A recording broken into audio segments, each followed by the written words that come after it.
Want to participate in a Don and Mike Show contest? How about this? You or a member of your household can only win once for 60 days. You must comply with any age limitations for each contest. For complete contest rules, send a self-addressed stamped envelope to the mighty WJFK, P.O. Box 3649, Washington, D.C. 20007. Thank you, and God bless.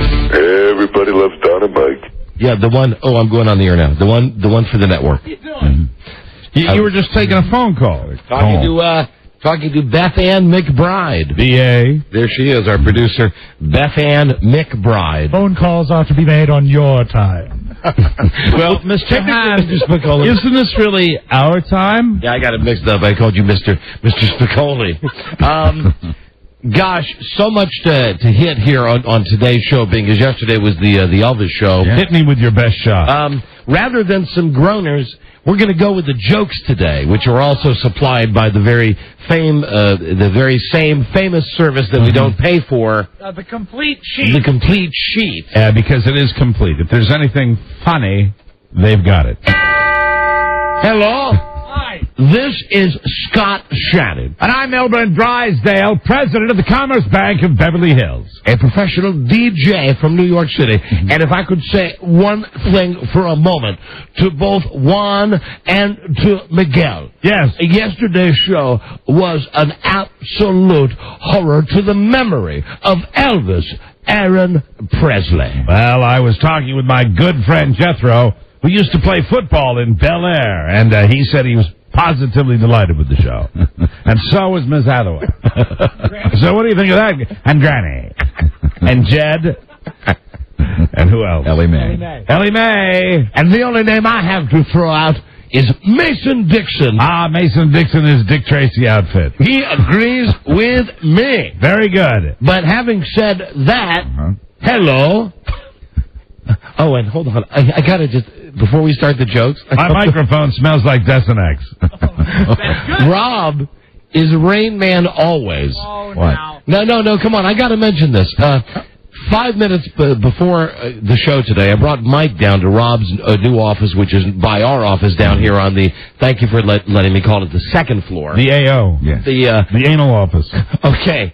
He has got, now with all the things that this boy's got to do around here, not to mention all the things he's got to do at home, because I heard, the crying kids today on the telephone. Right. The crying wasn't the kids. And the nagging wife, and, and the sick grandfather. He's got. It was the nagging kids and the crying wife. He's got a lot of stuff. He got a lot of stuff on his plate. I come in today, and what he's doing is he has all of the CDs that I've bought over the years, and they've got to be either bought or been given by the record company. Right. They've got to be maybe 500 CDs back there. Right. I'd say more than that. And what he's doing is categorizing them alphabetically. Now, he has started by putting them into piles with very gay little Post-its that go in different little like remedial patterns.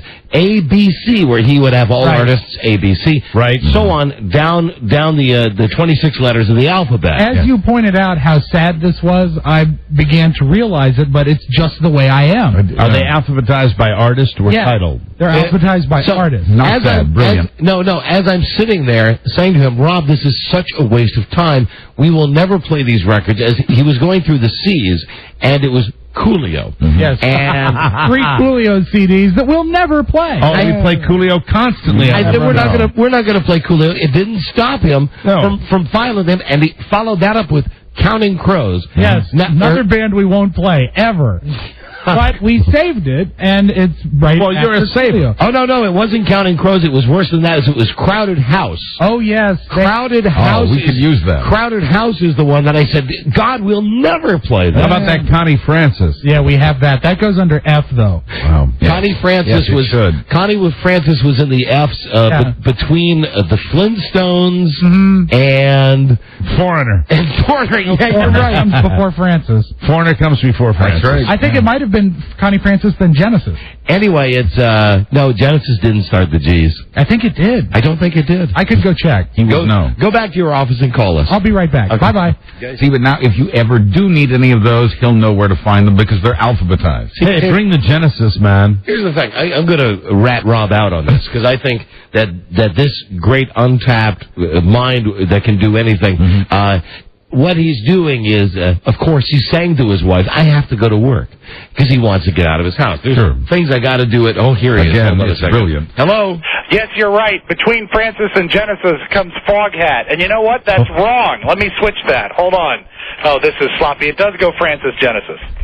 Right, definitely. Foghat before Francis. EFG. This is horrible. What was I doing? I must have been drinking. Oh, this will never do. All right, bye. Bye. Oh, not to mention the baubles, trinkets, souvenirs, Cheap dolls, pieces of plastic, Memories. All memories. So the thing is, this is what I know he's telling his wife. I got to get to work. Yeah. I got to reorganize my office. They got all this work that they want me to do. What his wife does. Harry, I'm very, very busy. I must get into the office to take care of the pressing business of being me. His wife doesn't know is he's spending 4 hours with Flintstone CDs. Yeah, it's BW. It's busy work. Yeah, but technically it is work. Yeah. It's work. I've got to get to the office. But regardless, and we're all guilty of that, of saying to our wives, we have to go to the office to do something. That's just... We're not all guilty of that. When I...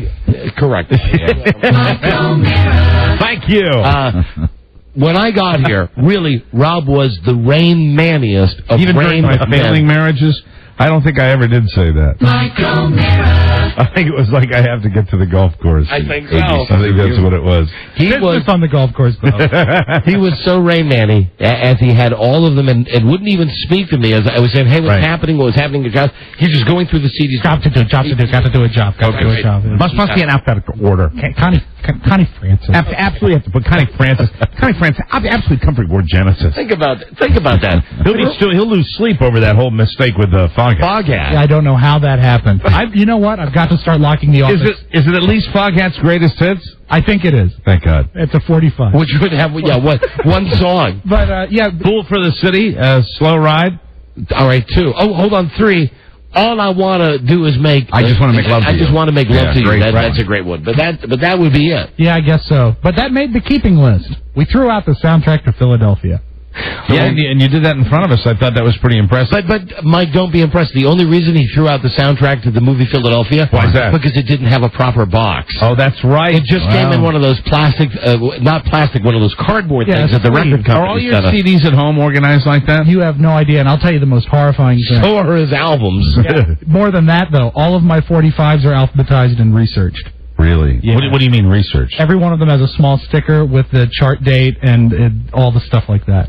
Wow. Man, I hope you don't get hit by a train or something. Why is that? I don't know, just this knowledge, you know. Are you retarded? Yes. Yes, that's not a rhetorical question. Are you retarded? And let's go into today's show with Mike's thought. I hope I don't get hit by a train. You have insurance. But does Amtrak? Hello. Oh, hi. Hello. Yes, you got one for us? 3 jokes. These are not groaners. These are jokes. That means these are supposed to be better than groaners. The Pope is said to be near death. Oh, dear. This has been a report from the year 1972. Wow. Hello. Clay Aiken is writing an inspirational book. Clay's story has already inspired millions of people. Most notably, I think, the governor of New Jersey. Oh, wow, long way to go. And Wow. Here you go. I only got one more. One more delightful joke. I missed the groaner. Hello. Bring back the groaners. Some Florida residents are still without power. Yes? They're called black voters. Oh. Okay, come on. Hey, now. Not bad. You can call Don and Mike anytime from anywhere in America. 877-365-3636. They're ready to believe you. Hello. Hi, Julia. How you doing, honey? Hello, here we go. True story. He was a neo-Nazi with one true enemy. Himself. A man of faith, a man of hate, and a soul torn apart. Viewer discretion advised. Notice the guys? Your guys? Yeah, they're all alphabetized. Good afternoon, Mr. and Mrs. Jelly Donut, and all the ships at sea. Never straining at stool. Don Geronimo and Mike O'Mara. Okay, thank you. Hello. You almost got a free singing there, Mike. Me. See, this button. Hi there. It's right next to. And I couldn't be more proud, which is nowhere near. That button. Hi, thank you for listening to Don and Mike Show. New episode on this Tuesday. 081704. Hi, Don and Mike. Buzz Burbank here. Thank you, Buzz, and hi, and thank you for listening, everybody. Don and Mike Show, new episode on this Tuesday. It's August 17th, 2004. Really? Yeah. Call us from anywhere in America. August 17th. At 877-365-3636 from Mexico North, also known as Canada, 800-636-1067, Washington, D.C. on WJFK-FM, 202-432-1067. God, it's almost Christmas. Right. Goddamn right. Ho, ho, ho. Christmas in August. Boy, do we have a show today. Like we don't every day. Right. And really, now I can say that. Most days... We have a show. We have a show. But we really have a show today. One of the things we have today that I will billboard in advance... Infinity Weasel Michael Hughes. Hi, Don. He's a guy, he's a vice president at Infinity Broadcasting. Yes. I should say, in all fairness, out of all of the schmucks, losers, and just numbnuts that they've got, for every absolute jerk face that's got a vice president title in this radio company, well, first, he's one of them. Yes. But of them, he's probably one of the less jerk-faciest of them. Well, he's kind of a radio guy, which is helpful. Yeah. And really, most of the ones that we answer to... He used to be on our side, and he ended up going to the other side. The dark side. So at least he has some knowledge of someone who actually has to work behind the microphone at radio. You still play the Star Wars music when he walks down the hallway. Oh, the Evil Empire. Yeah, the Evil Empire. And, of course, keep in mind, just because he once worked in radio on this part, doesn't really cut him a lot of slack, because, let's face it, if he was any good at it, he'd be at this part of it. He wouldn't be at that. But still, having said that, he's a jerk face and a weasel and a two-faced, slicky guy, one of these vice presidents. You got him a dime a dozen, but he's okay.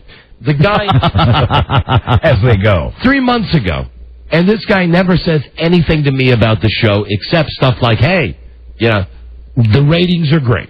That's all the guy says. So he's really good. He stays out of my face. Used to say that. Can't say that anymore. Yeah, well, he used to. Yeah, but he does now in quiet ways. I see. He'll come in. Nobody here talks about that other thing you mentioned. He'll come in and go, those ratings were good. If there were ratings that we were aware of, that might be good. Anyway, he'll come by. He's okay. But 3 months ago, this guy says to me out of the blue, he says, I can get you a guest for the show.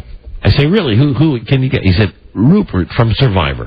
Now, this is when Survivor was, the thing. They were getting down to the final 4 or 5, and most people in America were falling in love with the doltish Rupert. Yeah, the tie-dyed, mountain man Rupert. Right. So Michael Hughes, above and beyond, says, listen, I can guarantee that I'll get this guy on the show. I know a guy who's best friends with him. We've got his cell phone. He's from Indianapolis. I'm from Indianapolis. I'd like to get Rupert on the show. So here's where it started to fall apart.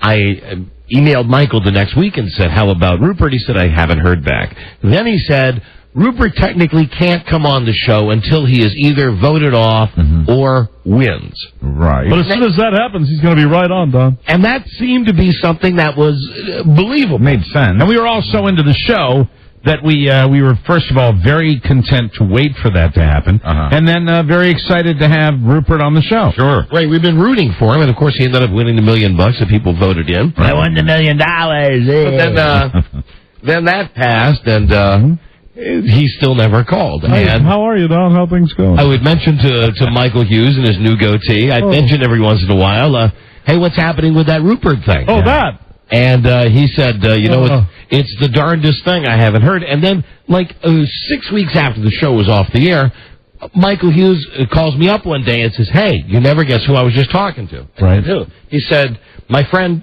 Schmuck in Indiana, the guy that knows Rupert. I said, really? He said, this Rupert is such a character. He's won the $1 million, but he's going over to buy his whole new house for the furniture from Costco. Yeah, the Price Club. The guy's doing everything like a normal guy would do. You wouldn't believe the guy's so down to earth. You're going to love it. I said to Michael, that's really great. I'd like to have that on this show. Yeah, that'd be great. I'll get right on it. Can you get the guy on the show? So he asked to email me the next day.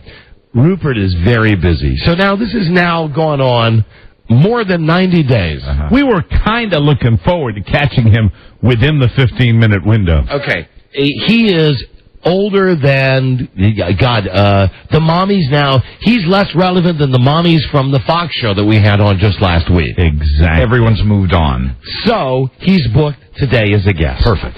And interviewing him live in our studio will be Infinity Weasel Vice President. Smell him a mile before he comes down the hallway. Don't worry, fellas. Michael Hughes will be perfect. coming in here to actually do the interview. Right.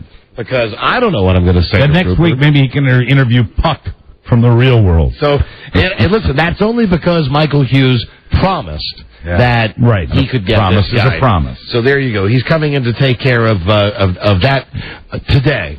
So when your 15 minutes wore off 6 months ago, how you been? It'll be good awkward radio. Yay. That's just a segment that I'll highlight for you. You'll want to stay tuned for that. There's so much to tell you about going down to Clemson over the weekend to drop Barty off for his second year of college.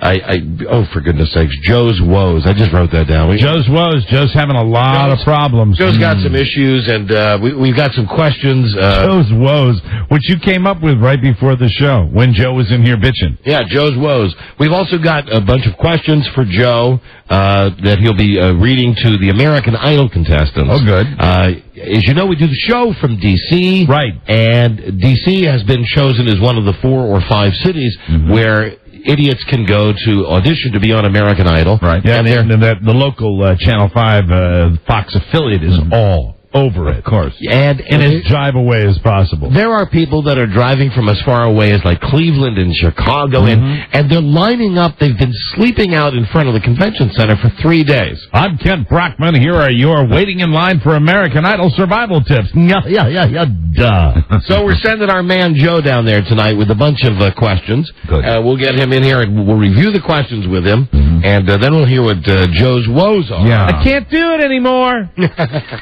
Well, let's just can't do it. Save the woes for a second. Ain't gonna do it, Don. Just save the woes for a second. I can't wait. I know the show's important. Can't do it no more. Okay. No more. I just have to get some things off my chest about the weekend. Please do, because I know that you, first of all, did an amazing amount of driving. Yeah. Here's the deal.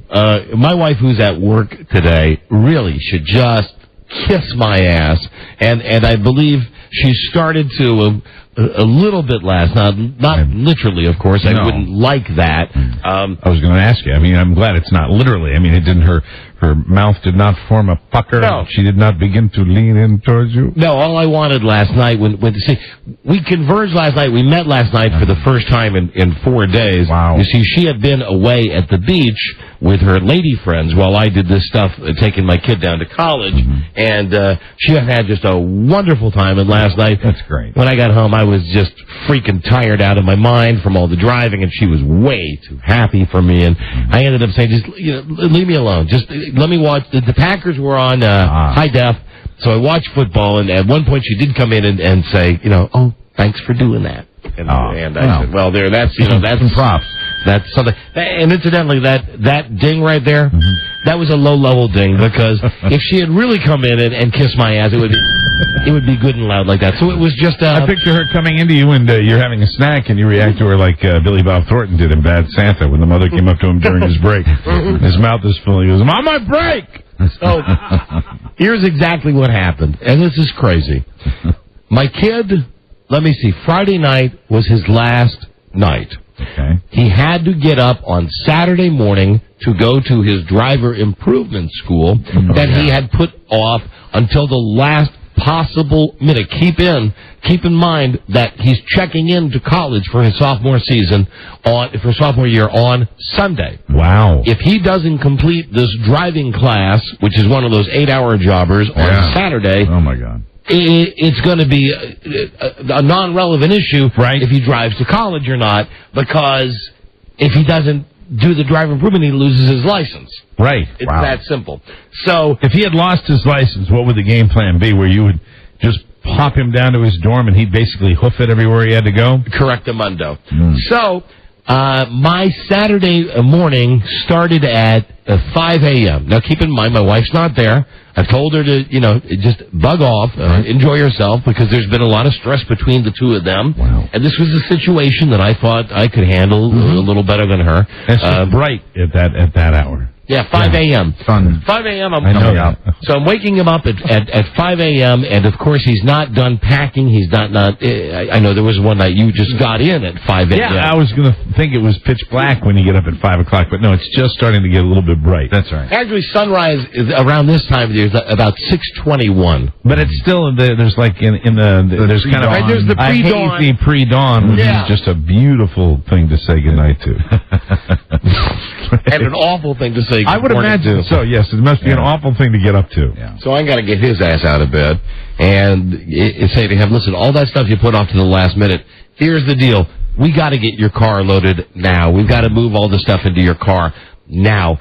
So this is a 4-hour process. You got him up without any problem? Oh, no, there were a lot of problems getting him up. Because I was, based on when you had said 10 o'clock in the morning sometimes is difficult. No, 5 a.m. I would have used maybe live snakes. 5 a.m., keeping in mind that he's got to go to the traffic school, and if he doesn't cut it at the traffic school, he's screwed anyway. Right. But still, we got to get all the stuff packed into his car, and I was going quite out of my mind.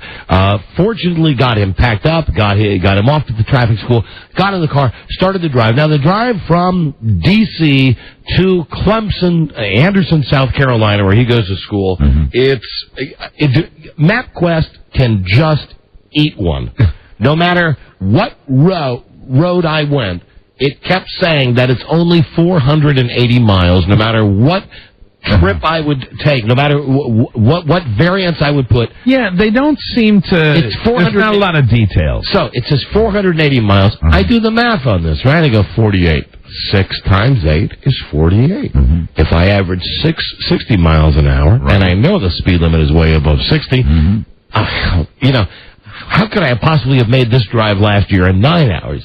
I'm gonna bang it out this year, and and because there was the hurricane that never really happened on the East Coast, I've got the inland route, so I'm going 81 to 77 down to 85 by Charlotte, and I'm realizing about the time that MapQuest has told me Roanoke, Virginia will be showing up, there's a sign on the road that says Roanoke, Virginia, 120 miles. That's depressing. And that's where you realize, because you're looking at MapQuest and you're going, okay, I'm baby stepping. Here you go, Route 66, Route 81, right, got 120 miles to Roanoke. Yeah, okay, you drive 2 hours, and then there's a sign that says the place you're supposed to be going to get the next highway is another 2 hours. Right. Based on my calculations and the time I've traveled, I should be in Flagstaff, Arizona. Anyway, I drive and I drive and I drive and I drive, and I finally get down to South Carolina just before 7 p.m. on Saturday night. Wow. Been in the car. A long day. All day. Is that when you pull off to the side of the road because you have to put your eyes back in the sockets? I check into the hotel,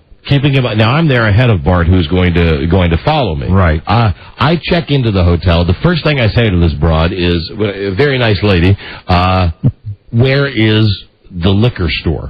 Because that's what you want to do when you're absolutely in the state of total exhaustion. Long drive. I'm in a Holiday Inn Express. There is, and then it's the nicest hotel they've got there. Well, if you stayed in a Holiday Inn Express, then you could distill your own booze. Yeah, right. And they've got those annoying signs everywhere. But there's no room service. It's certainly no bar service at this place that I'm at. So I say to the woman, "Where's the liquor store?" And she says, she's very nice, like, "Honey." Because there's lots of Clemson parents that are there to move the kids in. And she says, "Honey, I've been telling people all day, it's just a mile down, right on the left-hand side. You can't miss it, but hurry, because they close at 7. Look for the big bear with a man in his mouth. What you should have done to fit in is just say, "Where's the nearest still?" So it closes at 7. So it's like 20 till 7, and I get in my car, and I go driving a mile down the road, and I'm looking on the left and right. And where can I get some shine? I don't see the booze, right? So I go back to the hotel. I come through the lobby, and the lady says, bless her, and she says, "Hey, baby, didn't you get your bottle?" I said, "I couldn't find the liquor store." She said, "Baby, I swear to God, she talked. I'm not putting this on. Right. She was great. She had, the giant. She looked like Star Jones, and she had the. Hey, baby. She had the gigantic Cher fingernails. Oh, the long nails. She said, baby, listen, it's a mile down the road.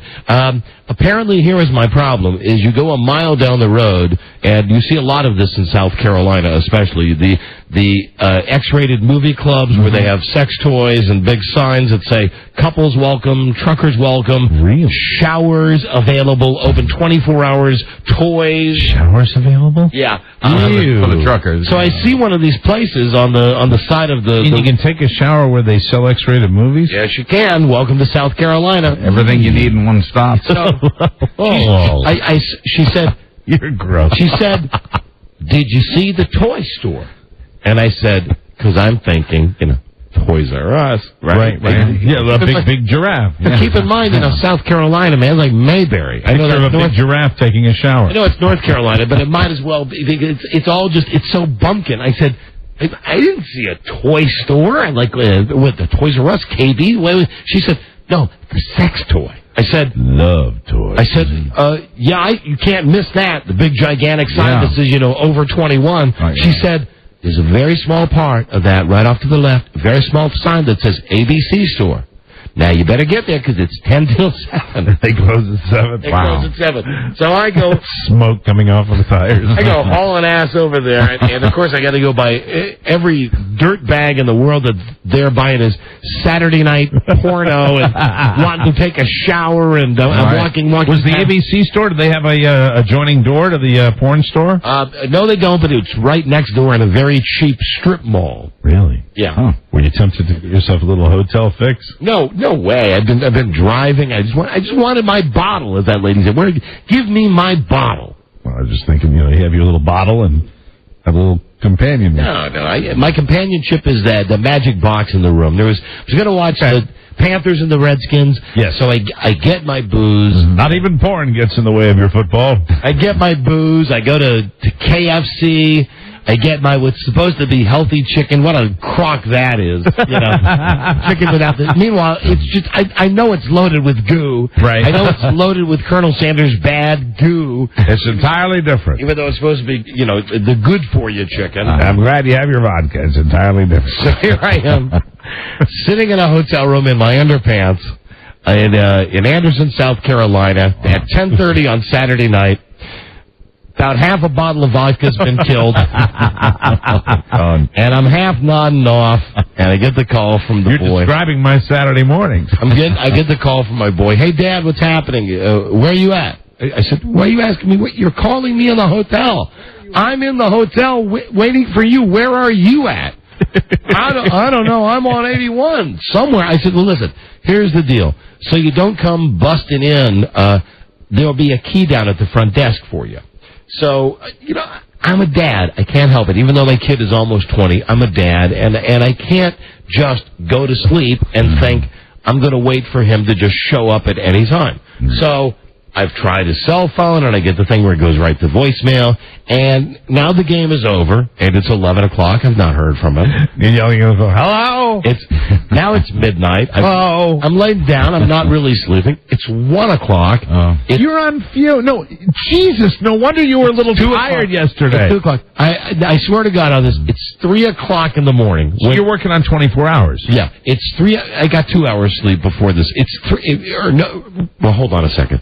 I got up at 5, and I was still up at 3 o'clock in the morning when my son finally came walking through the door, and I said, hey, dude, I have been trying to call you, for the last 7 hours. And you start sobbing uncontrollably?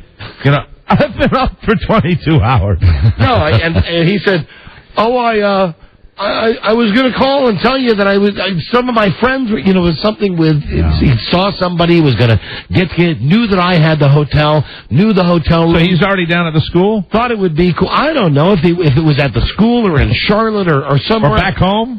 No, because he was definitely on his way here. Right. Or on his way there. Right. So either way, all I know is that it was 3 o'clock in the morning, and I said, okay, great. Here's the deal. Go the frig to sleep, because we have to get up tomorrow morning, this morning, at 6. Because the check-in for returning students at Clemson, it probably works this way at colleges throughout America. Right. They got it the day before freshmen check in. Second day of the weekend, the returning underclassmen show up. Mm-hmm. Now, there are 4,900 students checking in on one day. Clemson is located in a small rural town, and to get into the area of town where the school is located, it is a 2-lane road. And once you get on the actual campus of the college, you might as well be in a subdivision where the houses are 6 inches apart. I mean, you're going down streets that are maybe 8 blocks long, and then there's a stop sign, there's a dormitory. And so what you got to do is, because their parents all over the place, because it's a maze to drive around through this school area, which is why they don't allow the kids to park their cars there. Okay. What you have to do is get up early like we did, and go and wait for a place in line so you can be one of the first people to have your car allowed to pull in front of the dormitory or building or whatever it is where your kids... Is there a line for each dormitory, or is this a line for the general campus?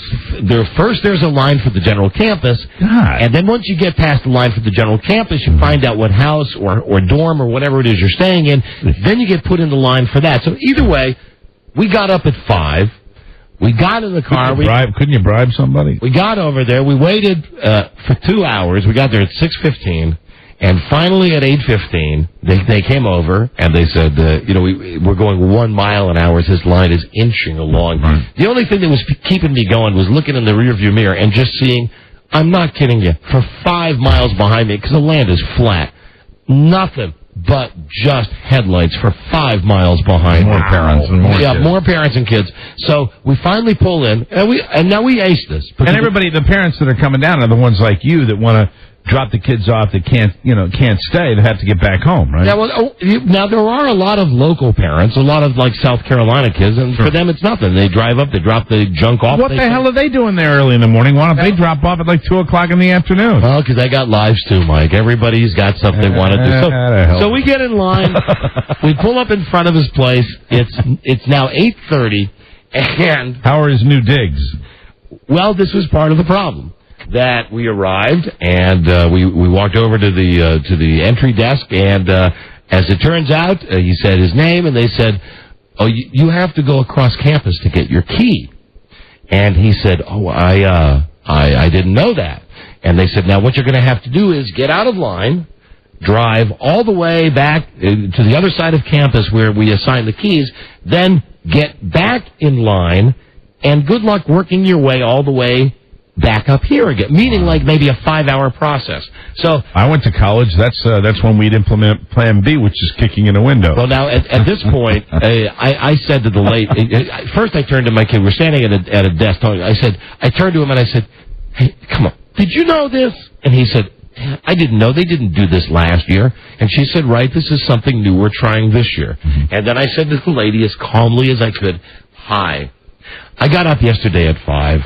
I went to bed this morning at 3. I got up at 6. I've still got a 9 to 10 hour drive once I get my kid unloaded. How about this? Can he go get the key? Being as the door is already open. Mm-hmm. Keep in mind, the door is open because there are other kids that are in there. Yeah, well, that's fine. Then you can just move in. So they said, okay, here's what we can do. One of you can start unloading the car, and the other one can go and get the key. So I said to Bart, well, here you go. I'm going to go get the key. You start doing the heavy work. Right. The lady says, oh, no, it can only be the student is the only one that can get the key.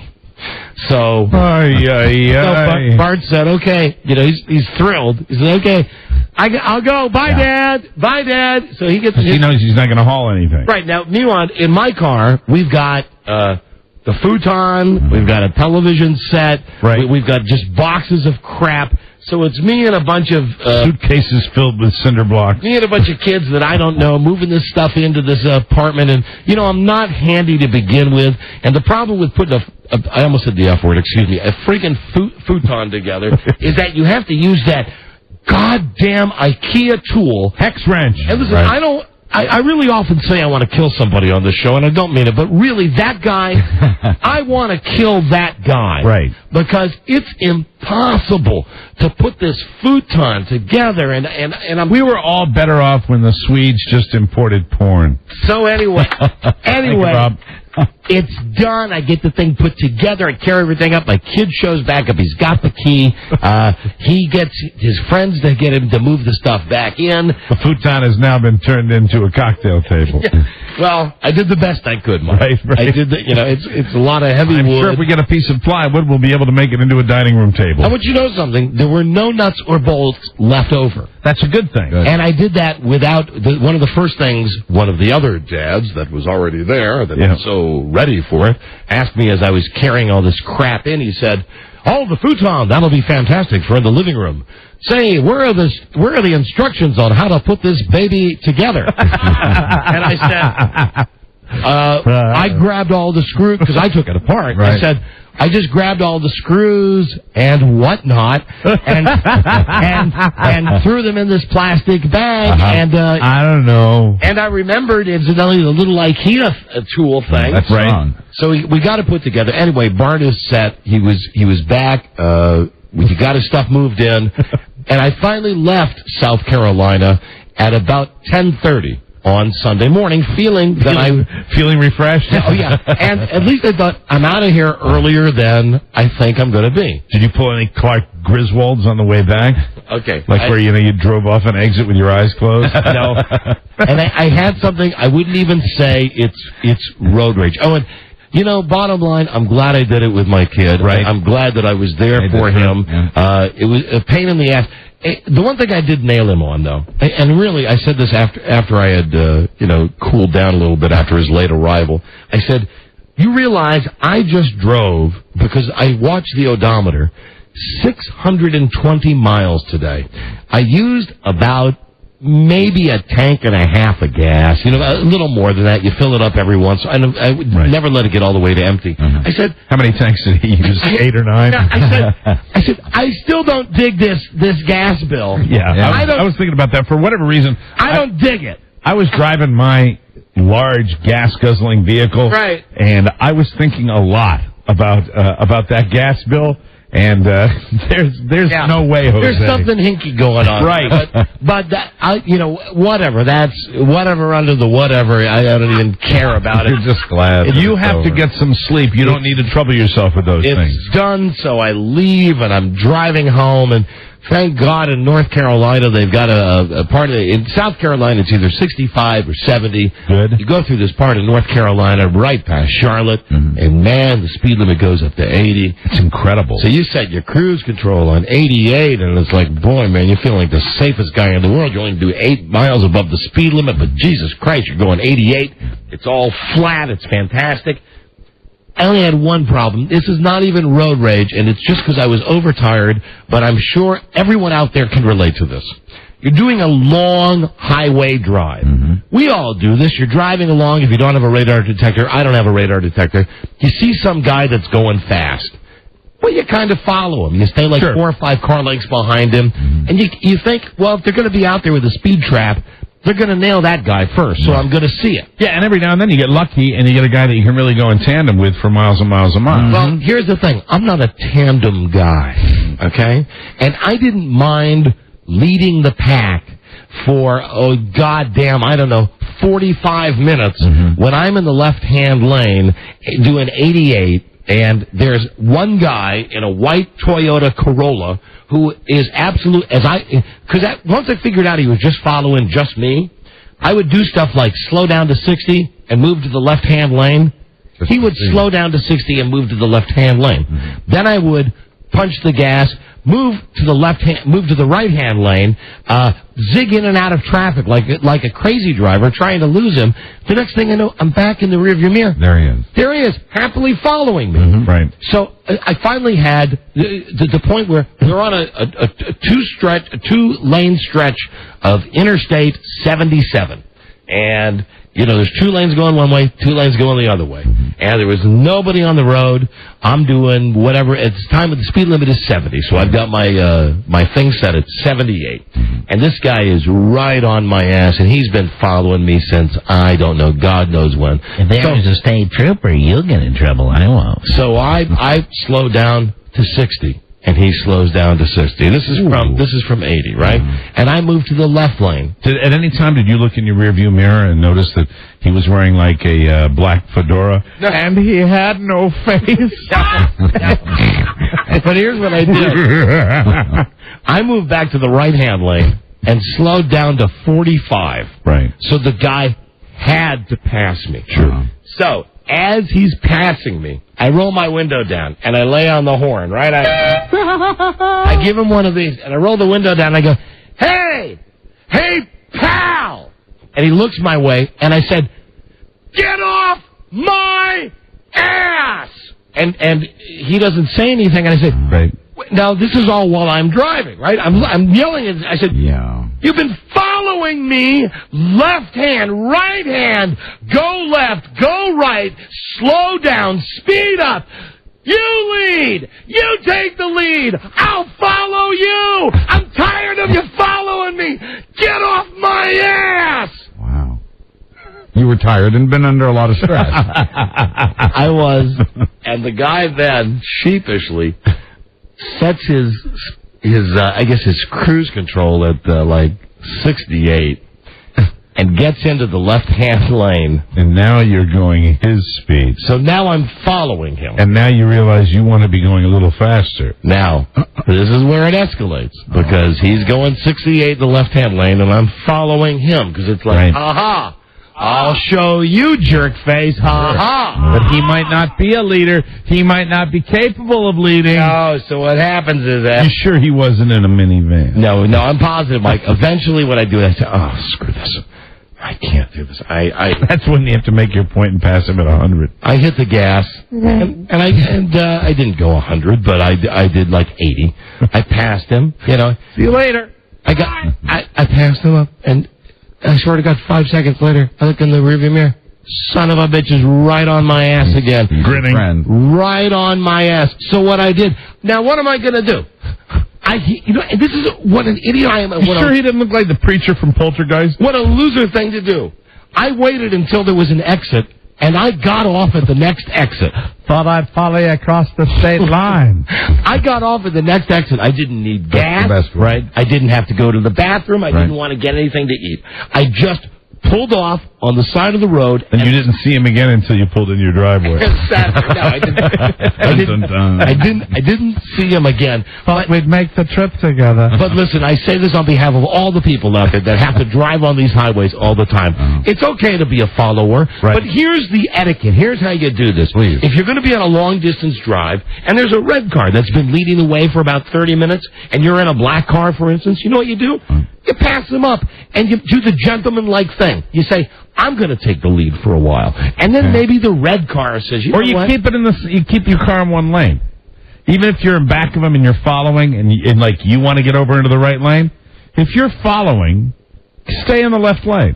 Don't do the thing where you go into the right lane, then you go into the left lane. And no stalking. Because it makes you paranoid. Right. You can get away with, because I've definitely had people that were going at fast speed, and I love it when it happens, because sometimes it happens and it's good, but you stay in the lane. If you do the thing where you're zigzagging, like if you decide you want to get in the left lane, you're passing somebody, and then when there's open road, you get in the right lane, and then he gets in the right lane behind you, it makes you paranoid.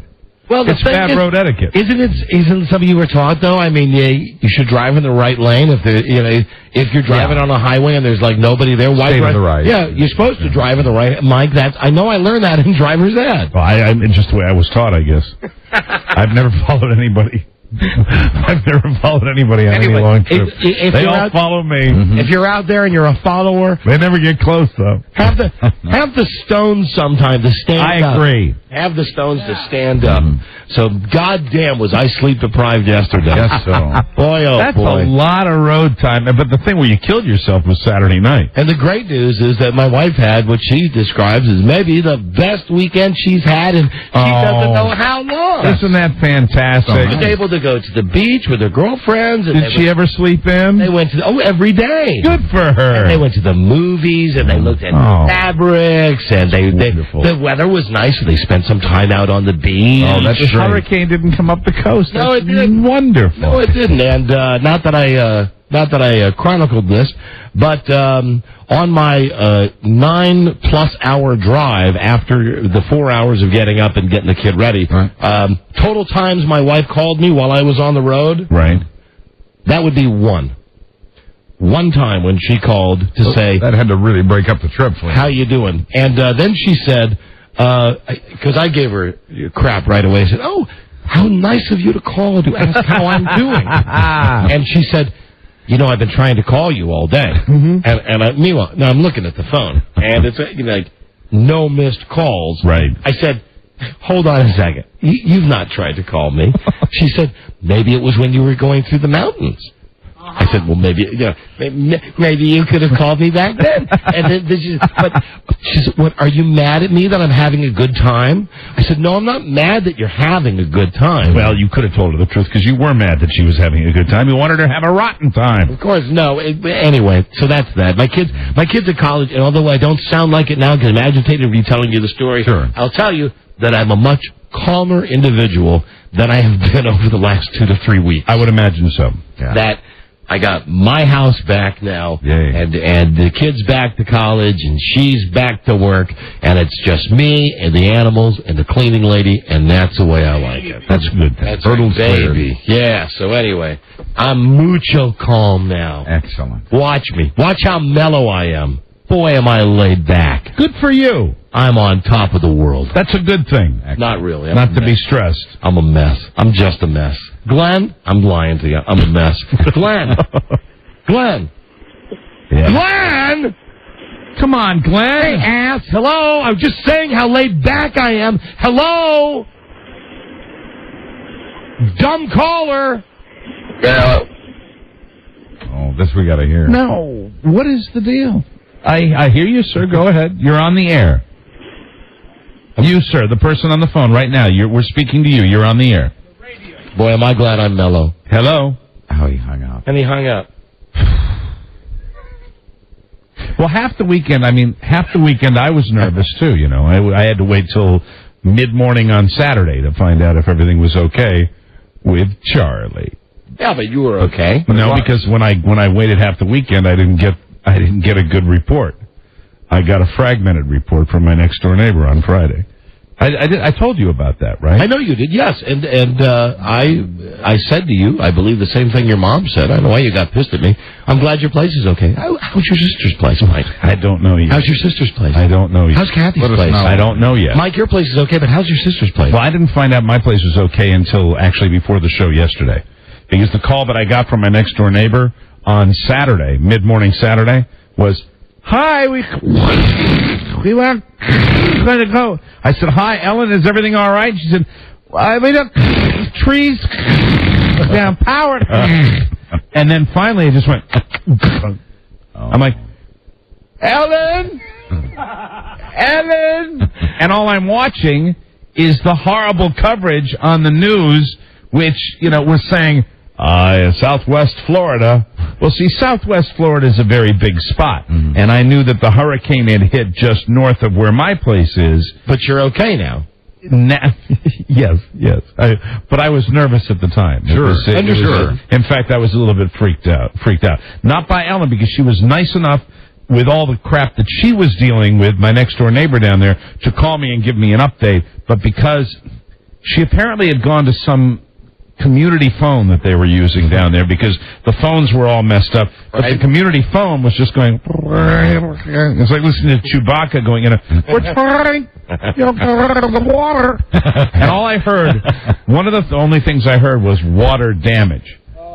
And what I found out yesterday was no water damage. And lo and behold, on mid-morning Saturday, I didn't get the no. I heard, drink... water damage, like that, and but you're right, and I feel bad about it because my sister they haven't let anybody even back. All I know is the road that where her place was going to the other part of the island is gone. Well. And you can send her. You can send her a picture. Send a road. Send your sister a picture of a road. I'm not going to be that cruel. You never forget that gift. No, well, hold on. Here's the thing, though. Yes.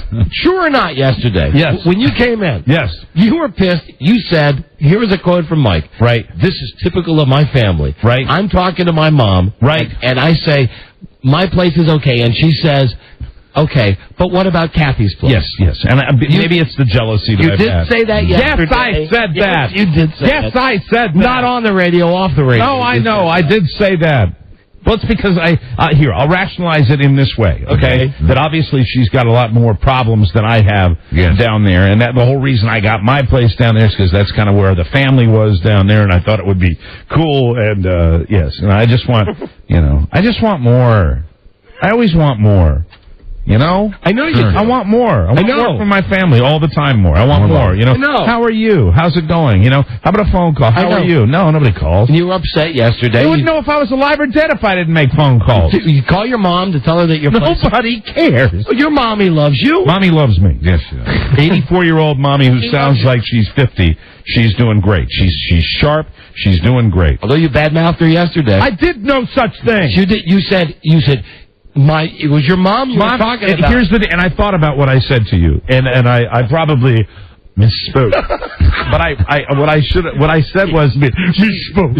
I misspoke. What I did was I think obviously because there's more more concern about that because she's got more damage to her. But I don't even know yet because they haven't been able to. They're not letting anybody on this island that got whacked, Sanibel Island, Florida, which got really whacked. Yeah. But I was just. I don't know. You know what I wanted? Here's what I wanted. I wanted more joy. More joy that my place was okay. It's okay, sure. But she's never been to my place. Who's that? Mommy. Mommy's never been to my place. She's been to my sister's place. Sure. Dozens of times. Well, she won't be going there anytime soon, will she? Yeah, now she has to go to your place. The other place is ruined. But I don't wish anybody in my... God, for God's sakes, no. But I mean, I just wanted joy. I wanted a little joy. When she said, oh, thank God. Thank God. I would have wanted to thank God. Yeah. I wanted to thank God, like I did. Because, I mean, you know what, really, and you know this more than anybody.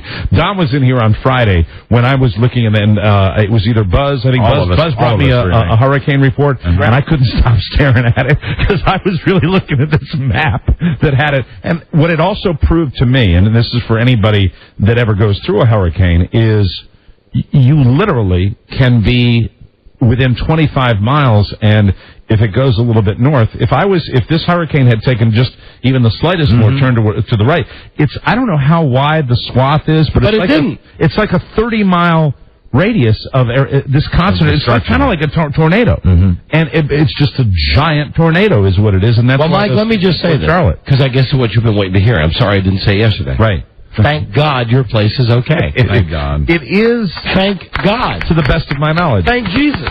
I had another conversation with my next door neighbor yesterday right before the show, and to the best of my knowledge, everything is fine. Thank God. Good. Thank God for that, Mike. I want to thank Ellen and Howard.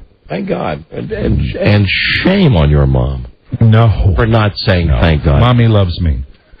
Mama loves me. Okay, we gotta break. She loves me real good. She does. She does. She's one person in my family, always been there. Yeah. But she didn't say, "Oh my God." She didn't say, "Thank God." No, or "Thank God." Oh, thank God, your place is okay. I would have loved to get that. You wanted. Okay. Okay. We're gonna break. We'll be right back. This is the Don and Mike Show.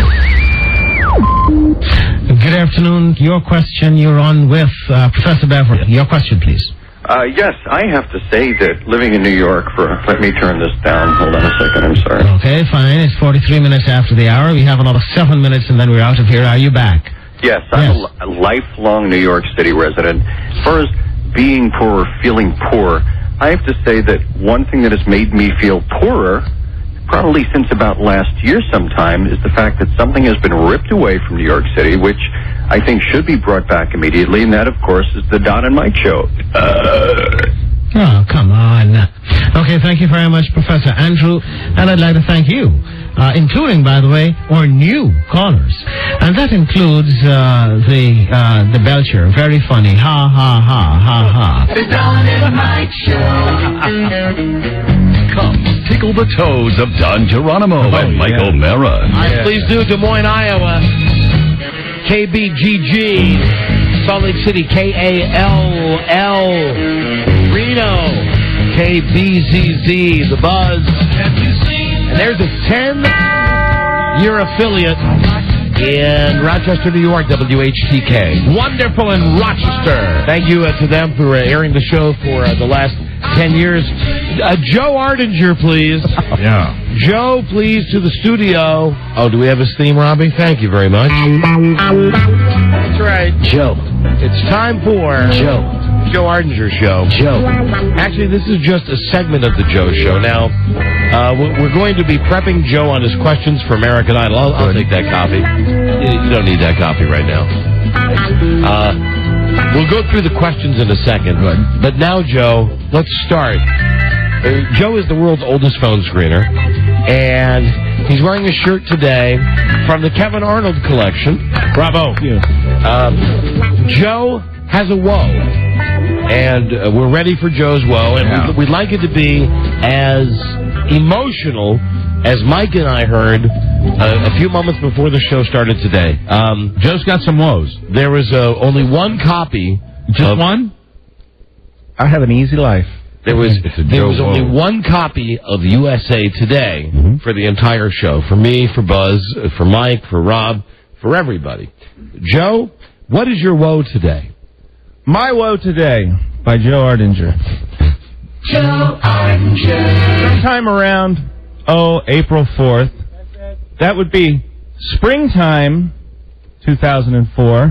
The USA Today subscription for the Don and Mike Show ran out. Correct. Now, this is not the first time this has happened. This happens occasionally due to the bureaucracy of a multi-million-dollar corporation. Things fall through the cracks. And between Rob and myself, we'll pick up the slack for a week or so, and we'll buy 2 USA Today papers at 50 cents each. Stay with me. We're doing math. Okay. Children. And so, Rob put in... What were you eating before you came in here? Because you seem to be still finishing it. I have to comment on it. I had a lozenge. Oh, you had a lozenge? And don't you love it when he's professorial? Yes, professorial. Yes, absolutely. Yes, we do. Anyway. He's holding the hand up in a teacher's way. Yes, he is. Yes. And another thought here. Yes. I do declare. So anyway, Rob and I will pick up the slack for a week or so until the subscription kicks back in. Buck a day. Well, sometime in the middle of the summer, in, say, early July... What is the woe, Joe? Are you experiencing acid reflux? What? No. What is the woe is that basically I've been buying 2 USA Todays for this company... $1 a day. April 4th. That's right. And Rob has put it through once, put it through twice. When you say put it through, he's requested from the corporation that put a purchase order. Put a purchase order in. I have for a emailed newspaper. you on that today. For a newspaper. And Rob comes back with details and says things are getting taken care of. But the only problem is I don't know who Rob's dealing with, so I can't blame Rob. Who are you dealing with, Rob? I'm dealing with Michelle Webb. Hold on, what is the woe? Is the woe that you have to spend $1 a day to buy us our newspapers? Part of it. The other part of it is it's never been in my job description to collect newspapers, to be the paper boy for 1-10800 Main Street, Fairfax, Virginia 22030. So your now, woe... if they want to hire me as a private contractor, I will provide 2 USA Todays, but it will cost more than $1 a day. How much would you? What would be the markup on the papers if you had to provide Well, the them? papers would still only be 50 cents. Right. Delivery. Now, see, here's the for thing. For a 90-day period, I guess $500. How tough? Fair. How tough is it just to stop at 7-Eleven just to pick up a couple papers for us? Here's the problem and why I flipped out Friday and today. Well, Thursday was when you got the Mattas. Yeah. Because that's when you kicked and screamed the obscenities. Hard to pick a day, really. Yeah, and that's the thing. Occasionally I forget, and they still need to be here because they're part of your show prep. Right. And so then I have to go back out. Bummer. Yeah, man. Bummer every summer. But my point is this has been going on since spring. I mean... So your point is you want these papers... If the company wants to, excuse me? I'll pull out my goddamn Visa card and get the papers here tomorrow because that's all it takes! That's all you have So to do. get on it! So you want the papers delivered here, is what you're saying? That's how it works! It's called a subscription. Hello, USA Today. I would like 2 papers a day. How much would that be? Very good. Thank you. Thank ye. He's upset, ladies. They're delivering one now. Alan. Hey, guys. Hey, it's Don and Mike. Here's our general manager. Same thing you said. Go ahead. Let him have it. Alan, get some USA Today papers here tomorrow, please. That's Joe. He said please. That was Joe screaming, but he did say please at the end. That's Joe. He's at the end of his rope. Were you listening, Alan? You know what? I just walked back in the door. I did not. We know you weren't listening. Joe, tell him briefly what your issue is. Alan, I've been buying 2 newspapers for this company since April 4th, every business day. That's $5 a week. About $85. Hey, I'll show you my pay stub. That's a significant percentage. No, that's significant money to you. Joe, I know that. you didn't come and tell me this on August 5th. Or September. What was it? April 5th. Yeah, because you have such a close relationship with Alan. Yeah, how come you didn't? You know, Alan, I forgot to bring it up over cocktails. Over cocktails. All right, let me ask both of you. And I'll ask over you cocktails in the specifically, Redskins Rob. radio booth. No, hold on a second. Joe is really hot. Yeah. Why aren't we getting them? I mean, what's the reason we're not getting these papers? Well, with Alan on the phone, well, let's see if we can do some good here. The purchase order takes a long time to go through. Why? First time, because that's how Because it is. it does. Alan could answer that. Who does it go through?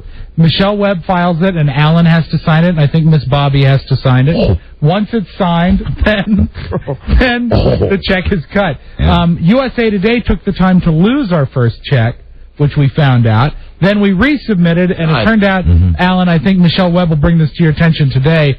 It was written up incorrectly, so we've now only subscribed for 1 paper, and Don and Mike don't share well, so we're going to need to get 2. Now, excuse me. No. Issue. How much money are we talking? Alan, hold on just a second. I'm sorry. $1 a day. Me must take issue.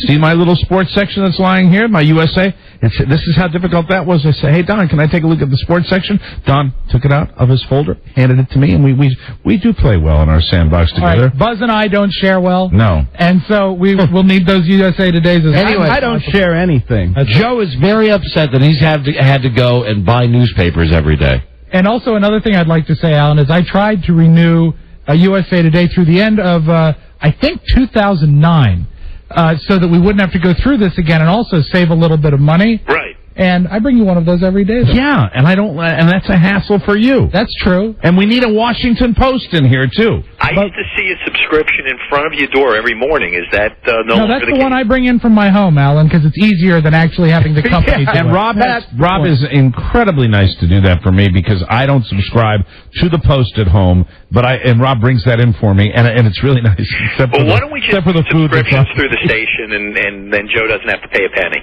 Anyway, the other thing I wanted to say is when I tried to save the company money by doing a 5-year subscription, Miss Bobby sent the purchase order back, said, who know if they'll be here next year? Is that what she said? Yeah. So there's that. Is that really what she said? Yeah. Oh my Let me just say, she went off to get Of course, she said it tongue-in-cheek, Rob. I don't think so. Yeah, she's got that wit. It's always tongue-in-cheek when the PO comes back. Here's what I think we can surmise. Mike, I've wanted to say this to you for a long time. Yes. First, right. Thank God your house is okay. Thank you, God. Second, Don, thank you. Second, you really should just get the Post yourself at home. Yeah. So that Rob doesn't have to bring you his copy that he's already had while he's eaten and, done everything else at home. Okay, well, I appreciate the suggestion. No. You'll look into Now, why won't you get the newspaper yourself at home? No. Why? I just thought I'd say that. But the USA Todays, those have to be here every day. Right, but here's my other point. Cameron says it's fine. I can fill out an expense sheet when this is all over, but it's never ending, and nothing's getting done about it. You're very mad, Joe. Yeah, well, then why don't we just get a subscription to USA Today, and it'll be done? Okay, well, here's what's funny, Alan. You ready for this side splitter? Okay. We did that April 5th. Okay, that's when we put the wheels in motion for the subscription. And as of today, instead of getting the 4 copies that we should, we're just getting 1 because of a problem with the purchase order. Now, now I'm getting mad. I'd just like to point out. Hey, if I get a subscription to the Washington Post, can I get it delivered here? Sure. Yeah, but that's bad because salespeople will take it. Why wouldn't you want to just deliver to your house? Well, I'm going to get two. I'd like to get one for here and one for when I get to a house. And the sales... I've been renting, and I don't get anything. I don't want any permanent The stuff. salespeople will take it into the bathroom, which has got to be worse. Yeah, that's worse than my food. It's a newspaper. Can we just How come I was attacked? Oh, no. Why am I suddenly being brought into this? Forget it. It's a newspaper. I'll tell you what I'll do. Thank God your house is I'll tell you what I'll do every day. I'll get the Washington Post for me, and I'll get 2 USA Todays, and I'll do it every day. Great.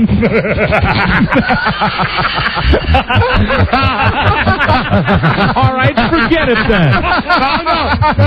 Forget it. No. Deal off. Based on that reaction.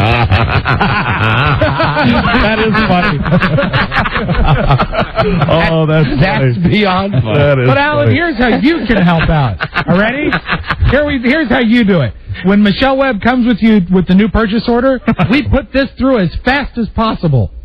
Take charge. Make it happen. Anyway, Joe's unhappy. Is there any way we can fast track that, Alan? I would think it is fast track now that you brought it up. That's great. All right, there you go. That's how you solve problems. I don't think Speed of light. I don't think we asked for a heck of a lot around here. Now that you brought it up to your millions of listeners, I'm sure it's right on the fast track We just for us. need 4 newspapers a day. You know, most days you don't even read them. It's like a security blanket. We just need them around here. Understood. Okay. So are you cool now, Joe? I'm not buying them tomorrow. They better be here. That's all there is to it. I'm done. I'm putting in my expense with my next paycheck, and I'm getting my money. Well, then, Mike, can I count on you tomorrow? Absolutely. They'll be here. I guarantee it. All right, bye, Hal. All right, guys. Bye. Thanks, boss. Thanks, Alan. Now, Joe. Now my mind is working feverishly as I try desperately to find out who I can get to do that for me. There must be some underling that wants to improve his standing at the fun WJFK. There must be some minion. I know somebody. What about one of those boys that works on the Ron and Fez show? Well, I believe that is elevated stature now that he's on the radio. I wouldn't go. He just walked by. He just walked by and looked. He just walked by the window when you were doing it. That was great. No, I'll take care of it myself. Okay. Not. Tomorrow, you'll hear on the show, we're sending Joe out tonight to the American Idol contestants. D.C. is one of the 4 or 5 cities that's been chosen. Morons have been lining up for 2 days now in front of the convention center. There's thousands of them down there already. Here are the questions that Joe will be asking them tonight. He wants them. You want them? I'm excited about this gig. So, here we go. Joe, let's do this. And again, these we want verbatim. Now, there are 27 questions. Wow. That we have taken the time to put together. 27 questions. Well, come on, Joe. Well, Come it on. says, may I ask you a few questions on the top? Yeah, you're talking to Would idiots. this be the most questions that he's ever asked? Yeah, but you're talking to idiots who have nowhere else to go. They're they're already down sleeping in sleeping bags on the cement. I know. They're all good too. That's the thing. So here we go. Here's how it will start. And Joe's going down there tonight. I don't know if I like 27 questions. I'm just Wait till I know you you are. Okay, Joe, let's go. Let's run through this real fast. And I wrote this. Hello, I am Joe Seacrest from CBS Radio. May I ask you a few questions taped for broadcast? Yes, you may. What's your name and where are you from? Idiot from idiot. Are you excited? Why, yes. What makes you think that you have the talent to be the last comic standing? Isn't that a different show? Is American Idol your favorite show on ABC television? Yes. What do you plan to sing? God bless America. Can you sing it to me right now, really loud? God bless. Okay. How long have you been waiting in line? Days. Doesn't that make you a loser already? No. Please explain. Okay, blah, blah. How do you think Simon Cowell will smell? Blah, blah. Do you prefer fat, puffy Paula Abdul or thin, druggy Paula Abdul? Fat puffy. Would you suck on one of Paula's infected fingernails? No! No. Are you nervous that Randy Jackson may eat you? Yes. What flavor do you think Ryan's hair tastes like? Coconut. If you could do one thing to Ryan Seacrest without fear of moral or legal punishment, what would it be? Public castration. Who is your favorite Olympian? Duh. Why? Duh. How many years has it been since Elvis Presley left us? Many. Would Elvis have been successful on American Idol? Duh. Idol contestant John Peter Lewis had an IQ of 75. But I'm saying, duh, this is just what the people will be Right, answering. right. Can you name a movie character with the same IQ? Give me that one again, please. Idol contestant. I blew out my voice at Alan. Oh, have you hurt your throat? You don't care. Idol contestant John Peter Lewis had an IQ of 75. Can you name a movie character that had the same IQ? Forrest Gump. Very good. Who would win in a fist fight, Ryan Seacrest or Billy Bush? Billy Bush. Alien or Predator? Predator. Can you name the 3 gay finalists in the show's history? Clay, Reuben, and John Peter Lewis. Pleased to be singing the theme to American Idol right now. Okay. That's like a non-singable. I like that. I guarantee you somebody's going to try. American Idol sucks without Brian Dunkelman. What say you? I agree. Can you tell me what a metrosexual is? Buzz? Were you surprised to hear about the love affair between Clay and Reuben? Was shocked. Do you think I should be allowed to marry my gay lover? Yes, I do, Joe Seacrest. Good luck with your talent show thingy. So that is what Joe will be asking the many contestants tonight. Very good. Tonight. In the line at the D.C. Convention Center. So good luck, Joe. Yes. And we'll hear that report on Thank you, tomorrow's Joe, and episode. thank you for Joe's woes. There you go. My pleasure. So you're not getting the USA Today tomorrow? No. Okay. Good for you. I'm putting my foot down. Mike? No, I don't think so. You don't think so? No, I could tell you that I would, but if I even did, I'd be really angry when I got to work. All right. I'd be sitting in a 7-Eleven just being angry. You don't want that. Thanks for stopping by, Joe. World's oldest phone screener, Joe Arden's here. I might bring in some other magazines, though. You what? I might bring in some other magazines, just for snicks. So, like, you'd stop somewhere to get something, but you wouldn't get the newspapers we needed? I'll bring in a variety of magazines tomorrow. But no USA Todays? We'll see. We'll be right back. This is the Don and Mike Show. Alien has a sweet heavenly voice, like Urkel. And he appears every Friday night, like Urkel. Well, your story is very compelling, Mr. Jackass. Simpson. The Don and Mike Show. You can call Don and Mike anytime, from anywhere in America. 877-365-3636. They're ready to believe. Forget it, man, and get with the countdown. Shake this square world and blast off for Kicksville. Words are hard for them. Right. Don and Mike. Well, we work for Infinity Broadcasting. Yes, we do. And, I just told something in secrecy, but what the hell? You know the whole big thing with Arbitron? Yeah, they worked it out. They're going to announce it tomorrow. Very clever. So, our company, which is such a dumb company, and I know you guys don't even care about the ratings. Right. You know, you listeners. We don't even talk about our ratings anymore because it's really not relevant. If you like the show, you like the show. And as I said a while ago, if we're doing bad, we're going to be gone. Right. So you got to know we're doing good as long as we're doing good. We're doing well as long as we're still on the air. That's how you know. However, we just got some ratings in where we were flat out number one. Mm-hmm. And what they said around here was, shh, don't even dare mention it. Don't dare mention the name of the ratings company. Mm-hmm. Don't mention anything, because this is it. This is the split. We've had it with the ratings company. We've had it with the way that they do it. Yeah, that's what I thought. Mm-hmm. That's it. So you just got that news. Yeah. Breaking news. Where's the you got my breaking news? Because I'm really breaking news here. I don't believe the company's announced this yet. Are you allowed to give your source? I am not. I am not. Source is close to the situation. Because I'm pretty sure he'd get in trouble if they knew. Oh, okay. Now, he didn't tell me not to say it on the air, but he said, it's a secret. Hey, Don, we'll have those ratings numbers tomorrow. Okay, so anyway, what a dumb company this is. Oh, Lord. What a silly company this is. Oh, whatever. Anyway, right, yeah. Let's open this thing we got from this guy, the singing senator. Okay. Stand by for, speaking of how inept Infinity Broadcasting is. Stand by for Vice President Michael Hughes. Very exciting. Interviewing Rupert from Survivor. That should be fun. Now, the singing senator is somebody we had a great time with when we talked to him about how we didn't like his songs. Well, we didn't really say we didn't like him. We had fun with him. Do we have his original CD? Yeah. All the songs were the same. They were all to the same melody. Right. As a point of reference, the guy's all with different lyrics. He is the singing senator, Charlie Albertson from North Carolina. Hello, Charlie. You can go to singingsenator.com, check him out. He's an elected official, and he sent us a CD.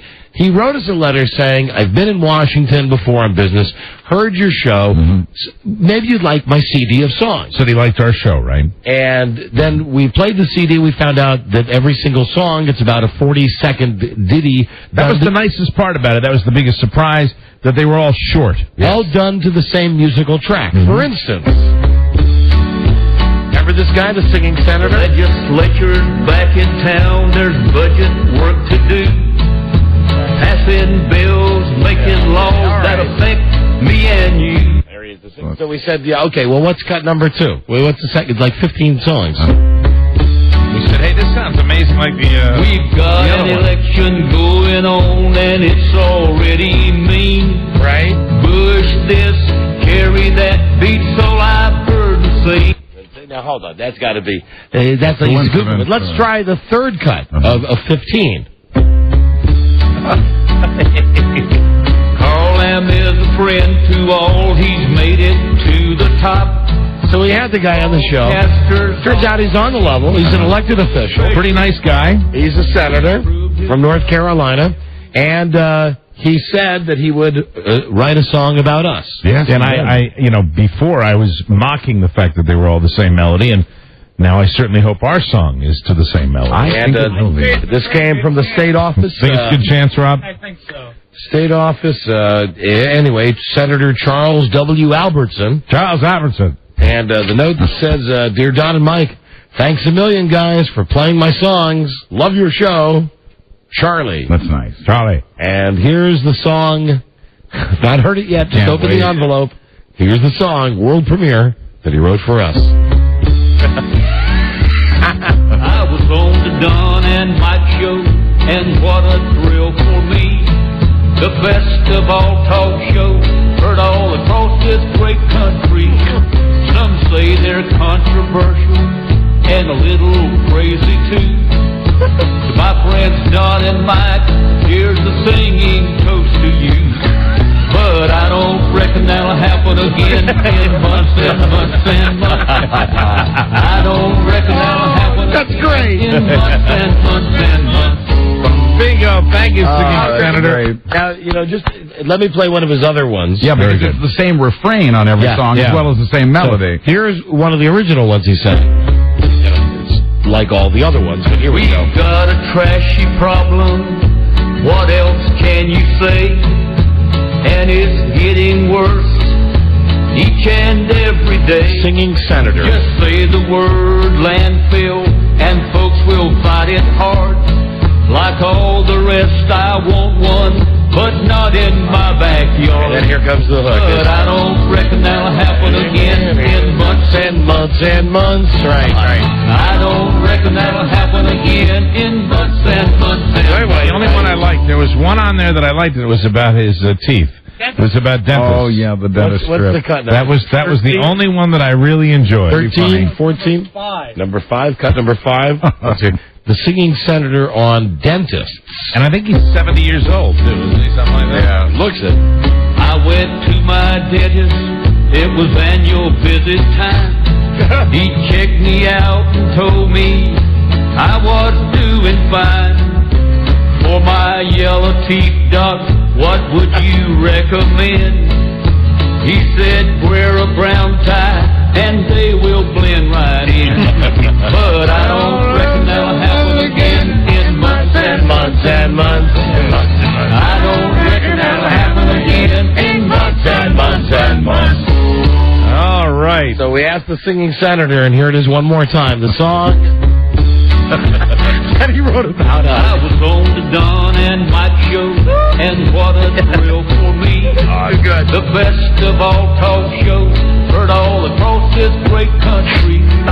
Some say they're controversial and a little crazy too. To my friends Don and Mike, here's the singing toast to you. But I don't reckon that'll happen again in months and months and months. I don't reckon that'll happen again in months and months and months. And if you'll allow me one small indulgence, what I'd like to do, I don't know if they're queued up together, is play two of his ditties at the same time. Very good. Meaning our song and somebody else's song. I think that's a wonderful idea. Here we go. They're both going right now. I went to see mine Mike show about a month ago. I knew I wasn't feeling good, and I told him so. Some say they're controversial and a little crazy too. I just got his bill today, now I'm sick again. But I don't reckon that'll happen again in months and months and months. It's synced up so well. Yeah, perfectly synced up. Wow. How many can you play? I guess you can only play two at one time. At some point we could play more than two at one time. That would be fun. Well, what? Maybe these won't jive as well. All right, let's try one more time. Pretty close again. Looks like the price in gasoline is going to the moon. The best of all talk show heard all across this great country. We'd wear holes in both our shoes and gladly miss a meal. To my friends Don and Mike, here's the singing toast to you. But I don't reckon that'll happen again in months and months and months. Oh, that's bad. Wow. I don't reckon that'll happen again in months and months and months. That's eccentric headache number one. So let me see if I get this straight. His toast to us was, I don't reckon it'll happen again. Right. In months and months. Anyway, that's the singing senator, Charles Albertson. Now, Rob, you're going to have to book him. I believe he's booked for tomorrow, so you can ask exactly what the meaning of that musical blow-off is. Yes, very good. Because it's really not a toast, is it? No, we want more detail. Yeah, I think it's a toast. I think he took time to do it. Nice in his it's your tax dollars. busy senatorial schedule. He's a senator now. Oh, we got to hit this break so we can do this Rupert thing. Rob, if you just hand me the box for a second. Mike, you might remember when we had a guy on the show from Big Ass Video. Yeah. Kick-Ass Video. Was that the guy with All Natural? Yeah. Yeah, and now we don't do the same show that we used to. We do the FCC-friendly show, but we had a pornographer on. Mm-hmm. And Mike told him his love of foot fetish videos. Now, sit down, Tiger. Really? We're not going to have time to get through all of these today. And you can't even look in this box until tomorrow. Now, I understand that like 2 weeks ago he sent a little package. This looks like a much bigger box. This is a box. This is a box. This is a box for you. For me? That's for you, Mike. Guess how many different editions of Barefoot Confidential there are on DVD? 20? 32.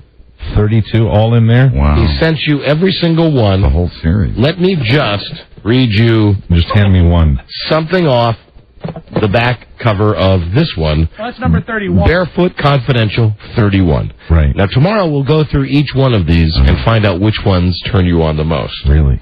Good. This one is called Black Feet. Really? You've been asking for them, and now you got them. Dirty feet. And oh, what delicious black feet they are. Dirty feet. Look at how soft and pale Maya's soles are. Much paler than the rest of her chocolate complexion. Oh, black feet. Yeah. How would you like those? How would you like those sweaty soles jammed in your face? Black women have been oppressed throughout history, but it's your turn to be oppressed by this ebony goddess's commanding feet. Wow. Stick out your tongue and lick her feet. Feet, they are. Let me see it. Hold on. Oh, no, you can't see it till tomorrow. Will it really? Yeah. I can't even see one? Let me read you another one from Barefoot Confidential 13. Foot Day is the 13th. Bare feet in a toilet, licked clean. No. You can't say that. You can't say that. No, I'm not into that. Let's see. Okay. No, now we're getting into something Hold different. on. It's all natural. Yeah. Some of these are a little twisted. An English girl's tiny feet crammed down a hungry throat. Oh, wait a minute. Foot washing with soap, water, and the soft feel. Wow. Okay, let me try. Yeah. Dear. So these are naughty movies then. Oh yes, these are pornos. These are pornos about feet. Wow. Here's the Barefoot Princess one. This is Barefoot 23. You sent them all. Once upon a time, there was a stuck-up little princess who loved to run around the palace barefoot. She would give the servants... can't read what she would do. Can't read that. Nah. One day a prince arrived, and he taught her that he loved to lick her royal feet. He proved his point by licking her feet. All right, let me look. And then he licked her filthy juices off her feet. Oh, dear. Needless to say, they lived happily ever after. Just one. Let me look at just one. Please. All right, Barefoot 23. I won't look at any more, I promise you. Okay, Barefoot 23. Thank you, Don. Tomorrow we'll read the rest of these boxes on the air, and then we'll give you your prize pack from the guy at Kick-Ass Video. Yeah, terrific. There are 31 different volumes of foot fetish video. You know, I'd say there's an outside chance I might lose my foot fetish by tomorrow. Some of them are called Smoking Toes. Yeah. You've got Foot Joy Galore. Mm-hmm.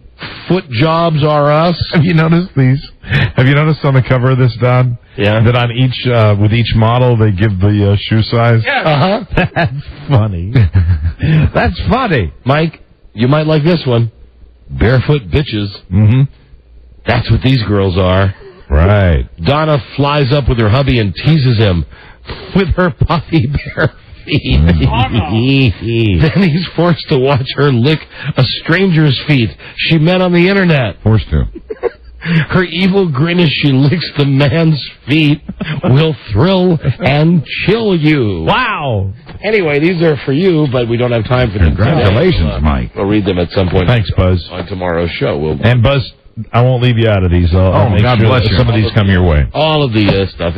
Robbie, put that box away for us. And of course, like everyone, it's got the kick-ass guarantee. Which is? All natural girls, no condoms, all naked sex, and entertaining. Look at that. God. We'll be right back with Rupert from Survivor. Oh, I'll save some for Michael Hughes. And Michael Hughes, squirrely vice president. Be right back. Is the Don and Mike Show. Survivor's life, narrowly sinking, barely floating, filled with stress and strife, anticipation of that voting, barely getting by, and your spirit has been broken when you hear Jeff Probst say, hey, the tribe is full. You retarded. Survivor's life, waving to a deadly spider. Well, you'd think that I could find a route when they be rider. It's a quick man's game. You gotta retarded. moderate the sass, and you must remember, outwit, outplay, outlast. Shut up! The Don and Mike Show. Trying desperately to give the human spirit some credit. Don Geronimo and Mike O'Mara. Every single day. Well, isn't it funny it would work out this way? Yeah, that is pretty funny. Now, we've got one of our bosses, Michael Hughes, the vice president, on the phone now. He's not here. Right. And I'll even cut him some slack because he's not here, because I think, if I'm not mistaken, he's got a kid that he just had to get off to college this weekend. Just like you know what that's like. I think that's his excuse for not being here. Right. However, Rupert's... Is Rupert a no-show? Rupert is not called as yet. The elusive Rupert. Here now is Michael Hughes, one of our bosses. Hey, Michael. Hi, guys. Hey, first, before we start with whatever we're going to start with, is it your daughter you got settled in college? It is, yes. We got back about 2:30 this morning, I guess. So are you in the same sleep-deprived condition that Donna was in yesterday? Yeah, pretty much. Yeah. Where'd you end up going, Georgia? University of Alabama. Alabama. The Crimson Tide. Okay, outstanding choice, and what a pain in the ass moving your kid down to college. Oh, my God. So now that we're past that, where do you think Rupert is? Rupert's a no-show again. You know, you're good. I'm questioning whether he was ever confirmed. No, he was. He was. Listen, if it was just an opportunity to make fun of you, as you obviously know, we do that anyway. Of course. I mean, have you heard the comments we've made about your goatee? Well, I'm having a great day because I'm less jerk-faciest than the other guys. Yes, you are. Do you still have your Van Dyke beard, Michael? I've already called my mom, and, I've arrived. Do you still have the facial hair? Yeah, but not for long. Wifey doesn't like it. Wifey doesn't like it. Well, and for anybody that doesn't know the history of this, Michael Hughes had indicated to you, Don, that he would be able to have an inside track to getting Rupert on the show. Now, not that he said he knew Rupert. No, he didn't say no, but you knew somebody that knew Rupert, right, Michael? Yes, I do. We have a mutual friend. And Rupert was promised to us and then promised again and promised, and much like today, he was a no-show. Here's the thing. Michael sends me an email. Like I say, really, among all the jerks that are our bosses, he's the coolest, because at least he's been behind a microphone. He's a little more of a radio guy, which makes it a little easier to deal with. I've hit a post in my life.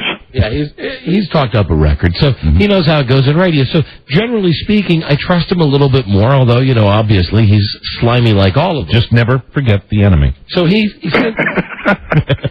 trying to be helpful. Yeah. This was around the time that we were going through the restructuring of the show. Right. And, they need more guests, need better guests. And I mentioned, reality TV. I got anybody. He said, hey, sends me an email.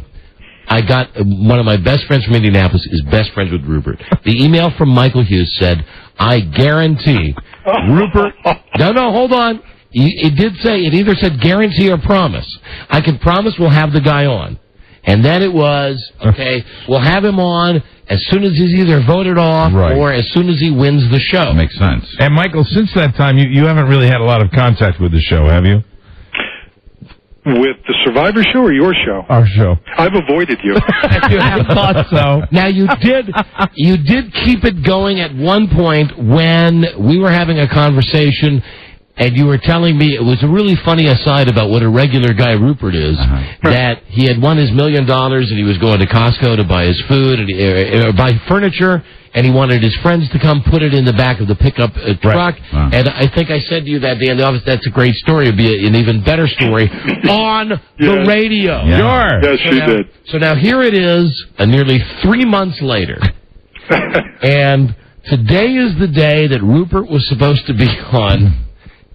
And he's not called in. I don't know him. Who is? But who's the now? guy? Wait a minute. Is Michael on the? Did Michael do the? Michael is not responsible for the booking for today. Right? No. Hey, Beth Ann, if you got a second, can you come in here? Beth Ann, I think, can give us a background on the booking for today. Because I got Michael on the inside line. Michael, who's your friend who is best friends with Rupert? His name is Bill. His name is Bill. Well, you should scratch him off your friend list. We can call Bill. Hi. Bill's got good Rupert stories. Hi, B.A. Hey. So what's up with Rupert? Well, I've called his sister-in-law countless times, and she's not picking up the phone, but when I first called her, she said, oh, he hasn't called in yet? Let me call him now. So I said, cool, because we were in the middle of a stop set. Did you mention the name Michael Hughes? No, I did not. I probably should have, because I think she just would have given me a personal number. That'll part the seas. So here, this is absolutely choice. This is fantastic that it's ended this way, because after all that, this is the guy... He stiffed you again. Rupert stiffs people. He stiffs us again. Look at me. I'm still looking at the phone. I'm still looking at the phone. You guys are all dopes for looking at the phone, and you're a dope, Beth Ann.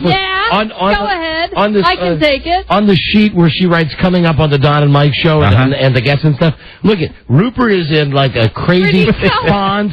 It's in a font with all kinds of like different colors. It looks like the beginning. Tie-dyed Rupert. Yeah, that's why I did it. Thank you, Mike. I enjoyed it. Tie-dyed Rupert. And are we all in agreement that at this stage of the game, I mean, Rupert's like 6 years past his 15 minutes. Yeah. We don't even have anything to ask him. All I wanted to ask him is if he actually knows a guy who knows Michael Hughes. Hey, Rupert, been to any good theme parks lately? Oh, that's too good. Dan, I want to thank you for dragging me back into this mess. Well, I just thought it'd be funny. But now, Michael, hold on. Let's be honest. You have kind of avoided us, and even though we've dropped the topic, in recent months and weeks, you've brought it up as kind of like an icebreaker. I mean, you come up to the office and said, hey, what's happening? Things are going... The phone's ringing. It's ringing. Oh, God. Yeah, it could be a sister-in-law. It could be a sister-in-law. We may get that interview. Rob's going to pick up the phone. It's like a sickness. I have to get Rupert. Calling? Hold on. Can you hang on, please? Thank you. Who is it, Rob? some chick named Lisa? Yeah, it's his sister-in-law. It's not him. Well, go find out. I'm dying. Come over here and we'll find out. Pick up on the air. phone over here. Have Michael interview her. Somebody with an excuse. Yeah, hold on a second. All right, let's listen to Beth Ann now. Here she is. Hello? Yeah? Hey, Lisa. You can't find him. Now, this is not a joke, right? Ask her if she'll come on the air to talk to Michael Hughes. Right. So at least people know that we're really trying to get This is Rupert's sister-in-law. This dope on the show. Well, she's called his home. She's called everywhere. Lisa, is there any way you could go on with Don and Mike? And Michael Hughes. And Michael Hughes, which is actually a very good friend of mine. Oh, cool. I'm going to put you on hold. Oh, good. She's going to go on. Now we're going to let Michael handle the interview with Yes, this we are. woman, and we're going to go away. Michael, as you mentioned, you have a radio background. So what we'd like to do is we'll give you 60 seconds here. Who is it that Michael will be talking to? Lisa. This is Rupert's sister-in-law. Actually get the... I'm not quite... Michael, we can't do the same show we used to do, but I would say this would be one of those circumstances where Don and I occasionally make pudding out of something. So now let's put 60 seconds on the clock. Go ahead. Ladies and gentlemen, here now is Michael Hughes with Rupert's sister-in-law. Better go. Hi, Lisa. Well, hello. How are you? I'm well, thank you. So, as Rupert's sister-in-law, did you ever want to kick Boston Robb's ass? Oh, my gosh.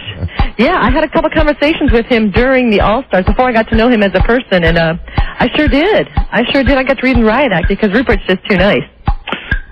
Yeah, he was dogging his buddy. They left the island as friends, supposedly, and he was having a heyday. He's lucky, isn't he? Yeah. Buddy Bill yesterday, who you probably know, too. Yes. And I said, what are you doing? He said, I'm playing croquet with Rupert. Tell me that's not true. Croquet? Croquet. In dress whites. I've never heard of Rupert playing croquet in dress whites, that's for sure. I don't think he owns dress white. Can somebody give me time left here? I'm struggling. A little help. 15 seconds. 13 seconds. Did Rupert catch an alligator with his bare hands on a family vacation? He caught one down in Louisiana with his bare hands. You're right. He was prepared. One prepared question. Can I go now?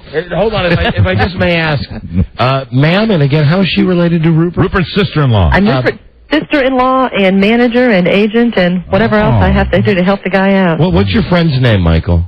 Bill. Does Rupert know a guy named Bill? Like a close friend of his? How about a last initial, Michael? C. Bill C? Bill C. Do you think Rupert knows this guy? Because, see, this guy, my boss... We think Michael used our boss's line. You know, it doesn't ring a bell, but that doesn't mean a whole lot. I don't know all of his friends. Well, so. we figured as much. Business partner. It's his business partner. Have you ever heard Rupert mention a business partner named Bill C? Bill C. In business with him for the Tournament Towers? Yes. One of 3 partners. He does have a Tournament Towers business. I've heard the name Bill. But you've never heard of Bill. That's all right, Lisa. We figured it was all a lie anyway. Made up graves with Rupert, for God's sakes. He did dig graves. He definitely did. He dug graves? That he did. Really? We are. Oh, that's a pretty good point. How about a selection from the Singing Senator? All right, listen, Lisa? Lisa, yeah. Is it Lisa or Tina? Lisa. All right. Lisa, thank you for your time. Yeah. You're very welcome. Thank you for substituting for Rupert. It's been nice having you on the show. Congratulations. Well, thank you very much. Have a great day. All right, bye-bye. Say goodbye to Michael, our boss. Goodbye, Michael. Bye, Lisa. Bye-bye. Well, that was great radio, huh? I think it was. I tell you, I enjoyed every minute of it. I think it was. Oh, is she still on the air? Hold on a second. All right. Yeah, I think so. Yeah. All right, Michael, listen, consider your job done. Yes, you filled the void. Thank you so much. That's it, you're done. All right, we'll see you. Bye. Bye-bye. There you go. Bye-bye. That was great. You know what's good? He's really bummed about that. I know. He's really... Well, I think he's bummed, but the same thing, obviously, and now I'm giving him a little more credit as much as I hate to do that because the same thing that happened to him happened to BA. Yeah. And you heard the lady that's his manager. You know, obviously the guy's not reliable. He's not. I'd like to be the guy like at Six Flags. Where is he? Oh, yeah, that's how we supposed to be by the roller coaster. That's how we even found out that he was coming to the area. That's what brought this whole thing up again. Right. Is that I saw an ad on TV for Great America or Six Flags, whatever it is, saying, you know... He was there last Saturday. He was there last Saturday. Hey, if he calls now, we got to see how long we can keep him on hold. Not a chance he calls. Let me try to book him. I would bet you a year of going to pick up the USA Today that Rupert does not call us. Yeah, you can't bet me something I'm not going to do. All right, well, thank you, B.A. You're welcome. Sorry about that. Hey, it's not... Hey, you know who's to blame for that? His name is Michael Hughes. That's right. That's right. For years and years and years. Smart guy. You know, and really what we should have said to Michael Hughes the day he said he would book Rupert on the show, you should have looked him right in the eye and said, I don't think that'll happen again in months and months and months. And that's what you should have said to him. Wait, you know he's going to book next? Tony Kornheiser. Let's see you book. Let's see you book him. Yeah, that's another one, huh? It's another one of those rumors. We got to break when we come back. Oh, now listen, here's a guy that we know we can get on the phone. Gerald Poley. Now, you may not remember this guy, Mike. We had him on, years and years and years ago, months and months and months ago. Right. This is a guy who speaks to Jesus. Well, we need to speak to a man. And here's his new thing. He has spoken to Jesus, and Jesus is concerned that Bush is not going to win the election, so Jesus is going to make sure Bush wins the election, and he's also in contact with John Lennon. His wife is. Okay. So he's not. He speaks to Jesus. White speaks to John Lennon. Yeah, if you look on the second page of your packet, you'll see the letter that Jesus sent. Well, it's a long letter. It is. It's an endorsement letter. It's Jesus' endorsement letter of George Bush. Wow, this seems to be quite a rambling, if you know what I mean. So now here's the deal. He's got this covered from J and J, from both John Lennon and Jesus Christ. Well, who needs more than that? Both of them are saying that Bush should be the president, and this guy speaks to Jesus, and his wife speaks to John Lennon. Lennon was instrumental in the victory in 2000. You probably didn't know. You know, I'm reading a little bit of this, and I'll tell you, this Jesus letter sounds like the ramblings of a lunatic. That's my Jesus you're talking about. Can I have a little reverb, please? Of course. Just to read the beginning of this, of the Jesus endorsement. And then we'll get... Now, is this guy still a Reverend, Rob? No, his title is... Nutcase. Right? Well, I wrote it down. He's a speaker. Big problems. Oh, hold on. Slow down, traffic guy. Hold on. He's not on yet. Go ahead. I come to you today... Oh, hold on. Give me just some flat reverb. That's interesting. Hello? Hello? What's this? Hey. Music radio. Oh, come on. Reverb, Rob. Just give me the reverb, baby.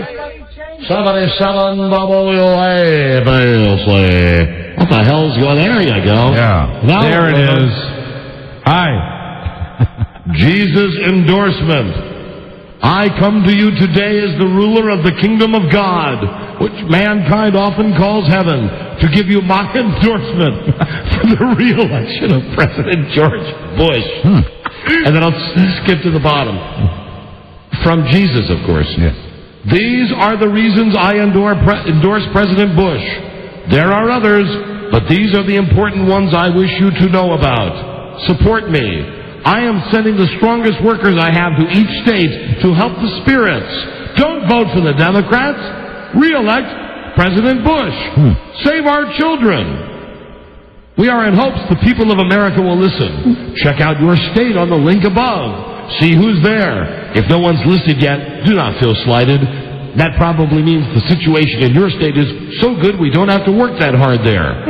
You are already serving God very well. Yours in our Father in Heaven's service, now and forever. Of course.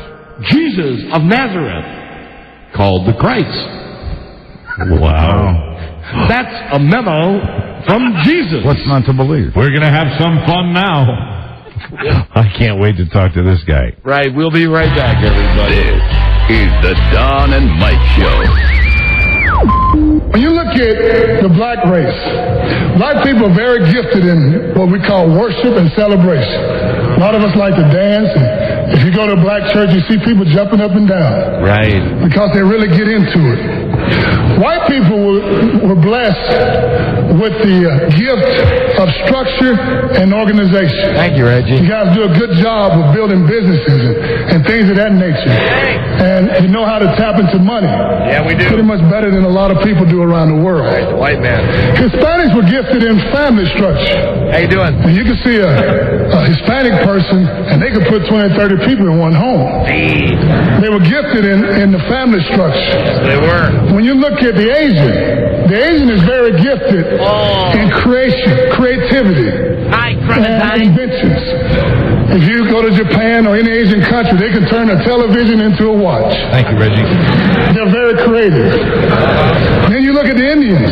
They've been very gifted in the spirituality. When you put all of that together, what do you get? Guess what it makes? It forms a complete image of God. The Don and Mike Show. All right, thank you, Reggie. Possibly crooked. The Don and Mike Show. Station break. We're on Westwood 1. You're hearing us in Norfolk, Virginia Beach, Tidewater, Virginia. On WBVA in Wichita, Kansas. BVA. 98.7 KFH FM. About Portland, Oregon. Max. 910 Max. And in Fresno, 105.9 KKDG. Those are the stations. Let's see. Tomorrow on the show, the Singing Senator, the guy that wrote the song, you know, the song that's like all the other songs that we played for you before. Yeah, and we appreciate it. That's tomorrow. Plus, Joe Mose. Yeah, Joe Mose is going to be talking to the people that are waiting in line to be the next American Idol. Right, not Joe's Woes. No, that was Joe today. Mose. That's Joe Man on the Street interview tomorrow. Two distinctly different features.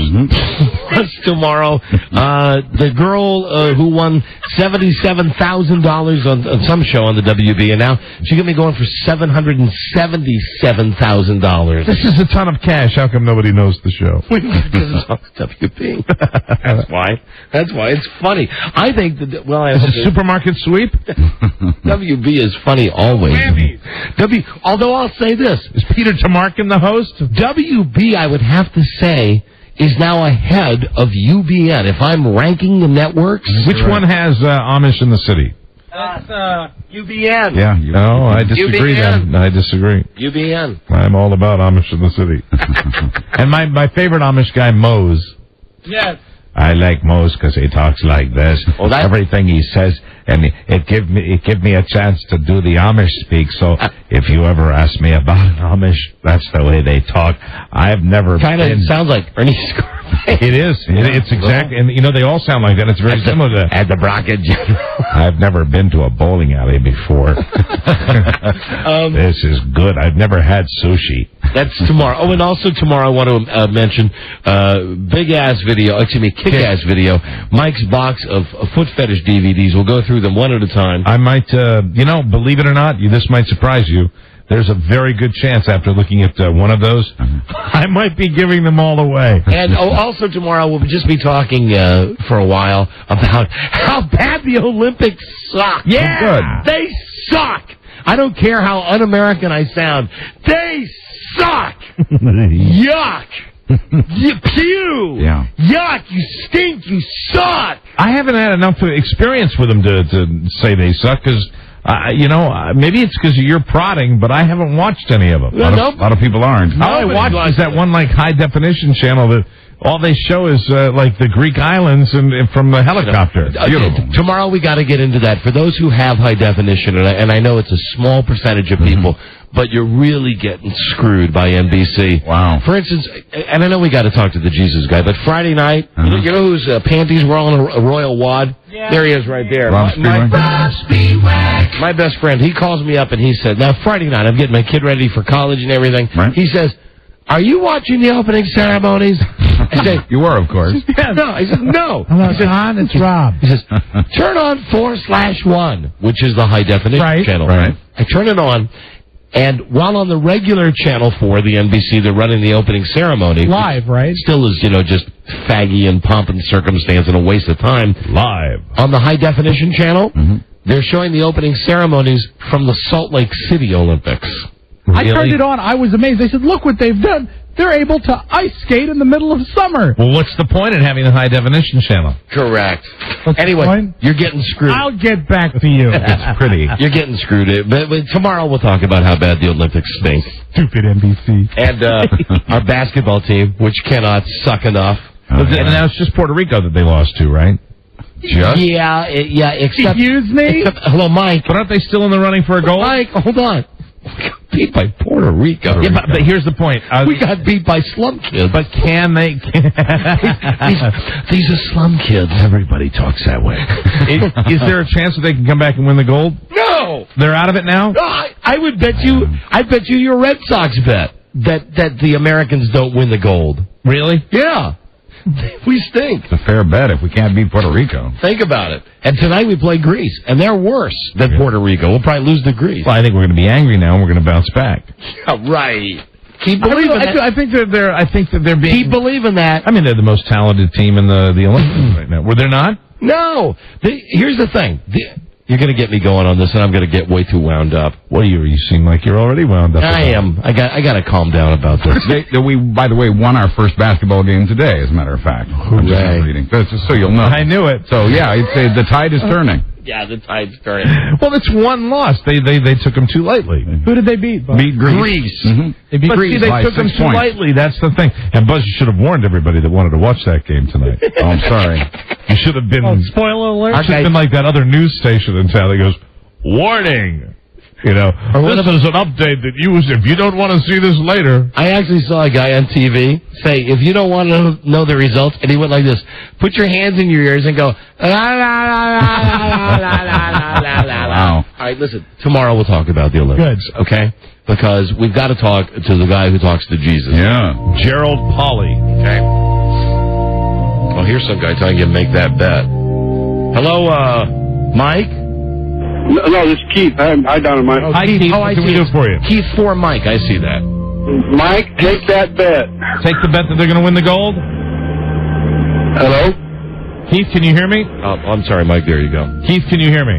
Yes, I can hear you, Mike. Take that bet. I'll give it some thought, Keith, but I'm not going to make a bet that's going to retract my Red Sox bet. I believe in my Red Sox, and I should be punished for supporting them. They're still in the running for the gold. That's just one loss. Come on, we suck. We can't play as a team. We got nobody that can shoot outside. We got nobody that can shoot outside. All we got are guys who say, I want the ball inside. I want to slam dunk like on SportsCenter. We got these dumb Euro trash punks who should go rent the goddamn movie Hoosiers and listen to Gene Hackman. Pass the ball. Shut up. Pass the ball 4 times. Find the open man. That is unfair criticism. They're all foreigners.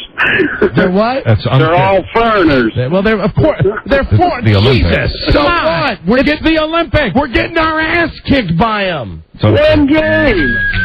Not one game. We barely beat. Who was it? We barely beat Turkey. Greece by 6 points. What was 77 to 71? Hold on. We beat Greece by 6 points. 6 points. We have another must-win game on Thursday against Australia. We beat Greece by 6. How you feel about that? You're going to be eating your words when we win the gold. Your team of superstars. Take the bet. Make Don massage Tom. Oh, kiss my ass. I got a bet with you. I'll make a side bet with you. I'm serious. That same day of Mike's Red Sox bet, forget between me and Mike. Okay. Where are you calling from? Oakland, California. Get out of here. You're too far away. Forget it. I was gonna have him come down and suck on Tom's toes or something. I'm just really hot. But you see, I'd get too much crap from people if we. I know you would. And I don't know anything about basketball, but I think that they still have the team that's going to win the gold. I'm just too hot about You're mad that they lost one game. No, it's not the one game. They've played like crap in every game. Yeah, this is the first game they won. It's the one against Greece. They've won games, but they've looked like crap. If you get me started, I might get you upset because I think the whole thing's a joke anyway. Why? I just think it's silly that the whole basis of Olympic athletes, all of them, is that they're amateurs, and then we bring in No. Here's the thing. What we said so many years ago was, gosh, it's really not fair that all these foreign dudes they use pros. They use pros. Right. So now let's use pros. The problem is that now the pros that are coming from the other countries, because they learn how to play real basketball, not the BS that we play here. Right. They're kicking our ass. Right. Wow. The other countries are just. They're playing regular basketball. They're playing like high school basketball. Oh, you mean like team basketball? Yeah. Okay, hold on. Here's a guy who'll take a bet with me. Hey, Brian. Sure. Yeah. Okay. Okay. Here's the bet. Whenever Mike concedes about the Red Sox bet, I don't want my bet with you to be involved in the basketball bet. It's just whenever Tom is down here getting his massage from either you or I. Right. Hey, Brian. I tell you what, big man, if the United States wins the gold medal in basketball, I will personally give Tom's feet a separate massage. But if they don't, you have to come down and give Tom's feet a separate massage on the same day. I can do that. I don't think you can. I don't think you got the guts for it. Well, what's that going to do for me, Mr. Geronimo? What do you mean, what's that? Seeing you massage Tom's feet? Yeah. You said you'd take a bet with me. Well, then what stakes would you like? Excuse me. Hello, come on, radio. I'm contemplating. You're contemplating. And we don't have time to contemplate. What are you contemplating? I'll take your tickets. I would take your tickets to Game 3 Monday night against the Cowboys. And what about that, big man? And hey, all right, big man. What are you putting up, big man? I'll put up Redskins season tickets for the Monday night game against Dallas. What do you put up, big man? Calling me incidentally. Okay, I'll massage between Tom's toes with my tongue. Hey, big man. Not good enough, big man. Well, come up with some stakes. You're the no. You're the guy that called the challenge. You called me. Yeah. You called me. I didn't ask for some dummy named Brian to call. You called me. And here we are. Because you called me. Okay, let's work out a wager. No, let's work out a wager. When the United States loses the gold medal, you'll just never call this show again. Yeah, I'm sure. I've been listening for too long not to ever call again. No. That'll have to be the bet. Yeah.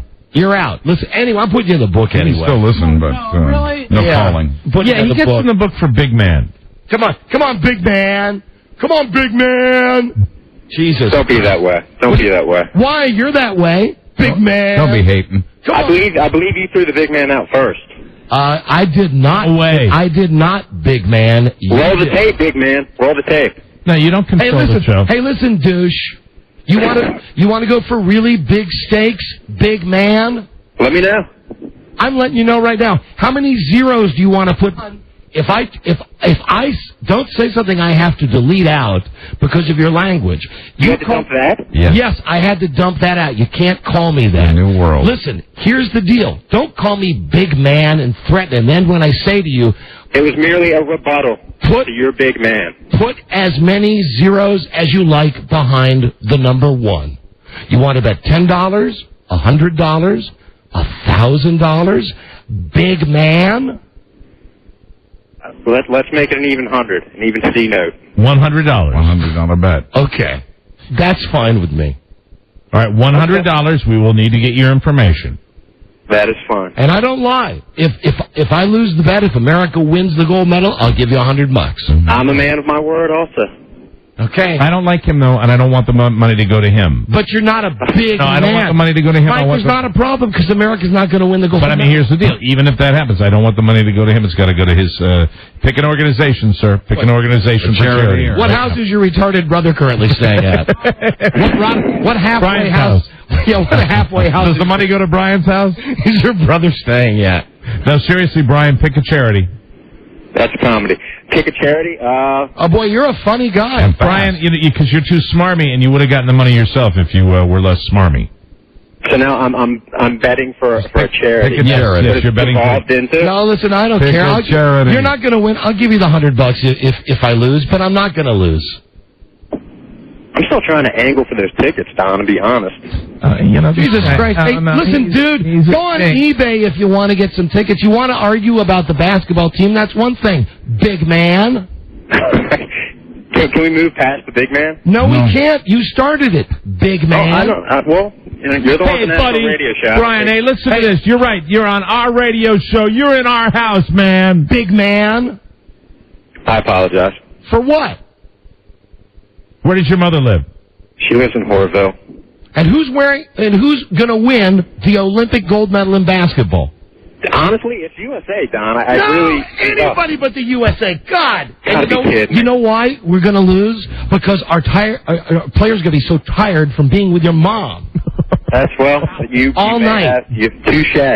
Touche, big man. Amen. Right, and if you call me... big man again. Big man, listen, I'm sorry you're a little man, and you're right.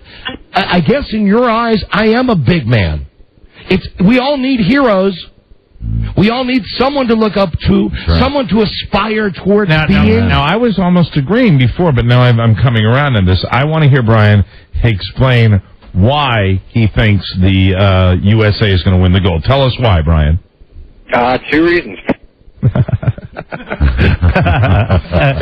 Yeah, that feels good. Is that a palate cleanser or what? That is a wonderful palate cleanser. Sure it is, big man. Oh, what a shame he got hung up on, big man. The lick. Right, big man. Big man. Well, big man, I got your Redskins tickets, big man. Jesus. Jesus, no pun intended. Now, wait, the Jesus guy, he's on the schedule today? Oh, and that worked out great because that guy was so smarmy, I got to still massage Tom's feet. What? I can call him or I can reschedule him. It's your call. Can he wait for a commercial break? I think so. Is he that tight? Good. Call him up right now and see. Is he? I apologize. Took too long. Who else is on the phone here? It's still about the Olympics. Hello, Mike. Yes, sir, Mr. Don. Hi there. Please call me big man. Oh, no, okay, big man. Thank you. I might be able to share some information that I don't know for sure is right, but I think if you lose a game, the best you can do is third place in the Olympics. I don't know about that. Who knows? Thank you, though, Mike. That's a different round. Thanks for calling me big man. Speculation. Hello, Jerry. Tom and Mike mixing it up with the dummy Beebles. Hey, listen, dudes, the worst part of the Olympics, by far, is NBC's coverage. They refuse to show below the waist of those half-naked swimmers, male swimmers. They refuse to do it. He's not happy. Rob? Gerald can wait in 10 minutes, or if you want more time for him, you can go tomorrow. So it's your call. You want to talk to him today or tomorrow? Let's talk to him tomorrow. I want to talk to the peoples. Well, you want a phone scan? Yeah, I want to talk to the peoples. I'm all wound up. I want to get into it with these peoples. I mean, you got it all stirred up, and I think we're motivated now. Okay. We'll talk, we can talk to the guy that talks to Jesus any day. Okay, phone scan lies straight ahead. And I'm trying to get some information on this Olympic thing. What are you looking at, USA Today? Yeah.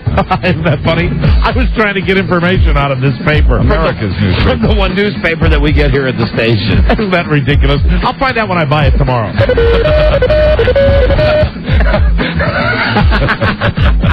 We'll take your phone calls for whatever time we have left in the show here. 877-365-3636. That just means a better guest for tomorrow. Very good. We'll have the guy, the Jesus guy, on tomorrow. Your calls now. Call us from anywhere. These calls are on screen on the phone scan, 877-365-3636. We'll be right back. This is the Don and Mike Show. Hi, Eliza.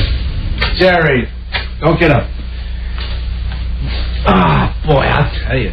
Every time you come back from a tour, I don't know what it is, but there must be something in the air or the tour. It really becomes you. It's like you become rejuvenated. I don't know what it is. Isn't that so, everybody? Isn't that so? Hey, that's true.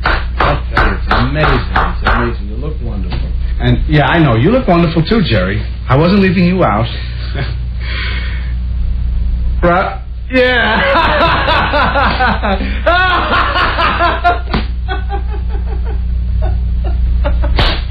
Oh, Jerry, I love this guy. He's always coming up with these great lines. I love him. I love him. He's wonderful. You're wonderful. I don't know what I'd do without you. Rupert, Anyway. the bus is here. It's early. Try to be on time for once. I can't believe this. I gotta go now. Yeah, I gotta catch a bus. Jerry, take care of yourself. Baby, be good. Good luck in Rio. The Don and Mike Show. Now, keep in mind, Rupert Pumpkin was allegedly talking to Jerry, the Johnny Carson guy, Jerry Lewis, and Jerry Langford, and Liza Minnelli. Right. Liza Minnelli. Don and Mike, how can I say this, are a gang. Right. Be a dear and listen to the Don and Mike Show. All right, phone scan right here. Give you the lineup for tomorrow's episode. Joe at American Idol, right? The lady from the WB show who's competing for almost $1 million. The guy who talks to Jesus and John Lennon and says that both Jesus and John Lennon want Bush to be voted back into office. I still look forward to that interview. And we'll talk to the singing senator on tomorrow's episode. Very good. All of that, that's just the stuff I got written down. Yeah. Right. Plus, all the other crap we fill the show up with every day. Now 877-365-3636 for the phone scan. All right. Rotating random phone scan. These are unscreened calls, and you are voiced. Hello, Don and Mike Show. Hello? Yeah, hi, you're on the air. Hi, this is Mike. I just wanted to say that that guy Brian you were talking to, you said big guy first. I really don't think I did. I didn't hear it that way. It's not. You said big guy No, first. you don't say big guy. It's not one of the things I say. I call guys' names. And I agree, but you said it. You said it first. How did that work? How did it go? You just said some big guy. No, you're wrong. You're wrong. Now I know you're lying. No, wrong. I'm telling you, you did. Okay. I mean, you went on and on about it, but you said it first, not Brian. Okay. What else did you want to say? That's all. Yeah, right. Hello, Don and Mike Show. Don and Mike, he wasn't big guy, it was big man. Okay, big difference. Okay, so what? He said... you said big man. I said big man? Yeah, and you probably... What? The caller did. He said it first. Yeah. Okay, whatever. Okay, big deal. That was a jerk face. Listen, the guy was... Can we all agree that the guy was a hump? Here's the thing. Some guy wants to call the show, even if you want to argue with me about the Olympics or whatever, and says he wants to make a bet. I don't say what you got going, big man. Or big guy. Big guy. No, that's not you. You never said big guy. Regis Philbin says big guy. Hey, big guy. I say that to babies. I say that to my godson, Rob. God, I'm just so frustrated because you know what it means. What? It means another night of you and I poring over the tapes. Hello. Don and Mike Show.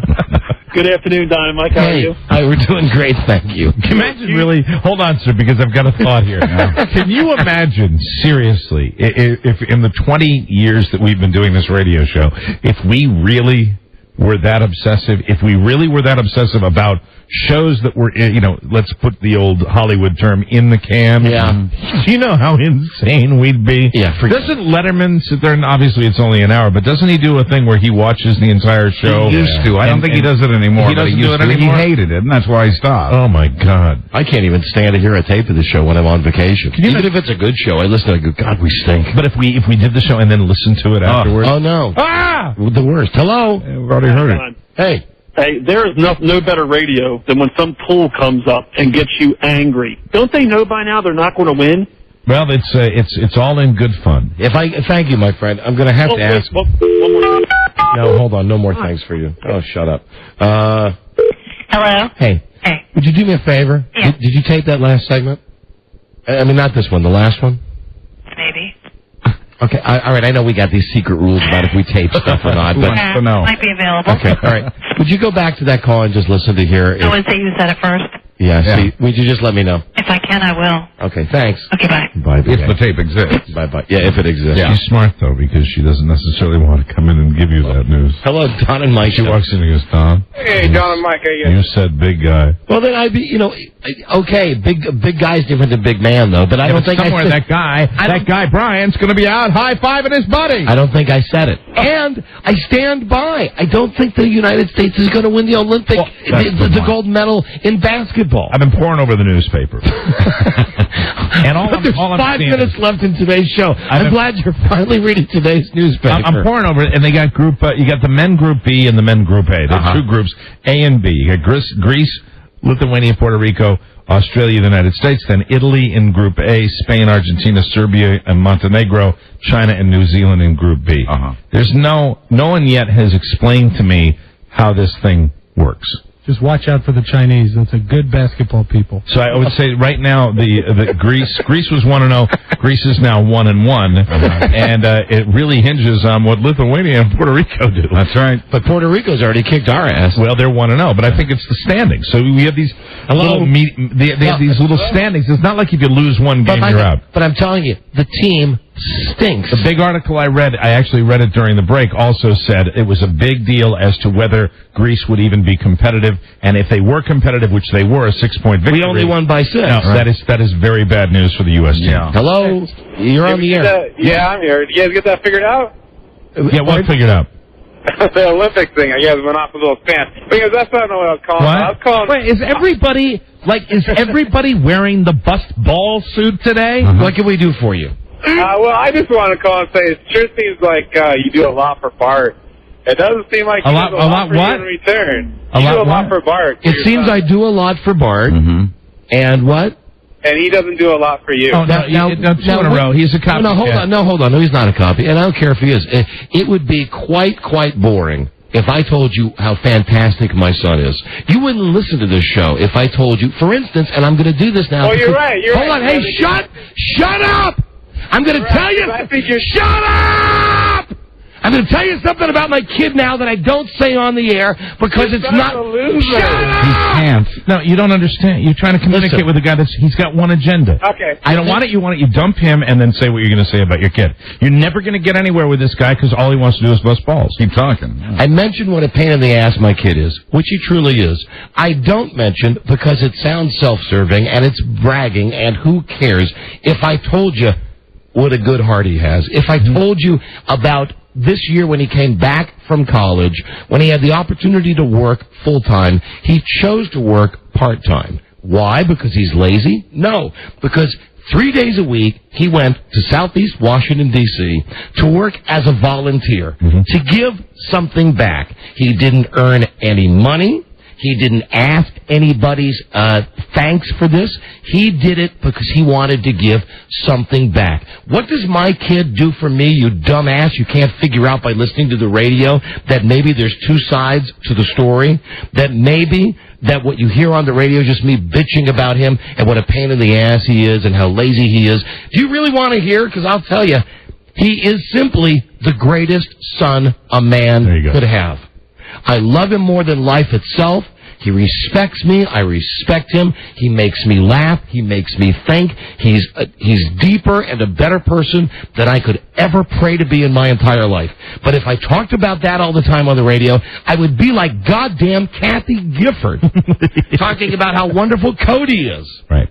God, and you're right. Why are so many dummies? No, you had to hang up on that guy to make your statement because the guy was just trying to bust balls. Yeah, I mentioned that my kid had a $700 gas bill. Did I also mention, and I guess I didn't, that the very next day he went to his bank account and got $350 and paid half, and that now he's going to be paying me $75 every week until the thing's paid off? Do you care about that? I mean, would you care about knowing that while I've been going through some medical stuff that I've not even talked about on the air, there's not been a more supportive person in the world than my son? Not to mention my wife. Did I ever mention that? Did I ever mention all the times that the little things that he does?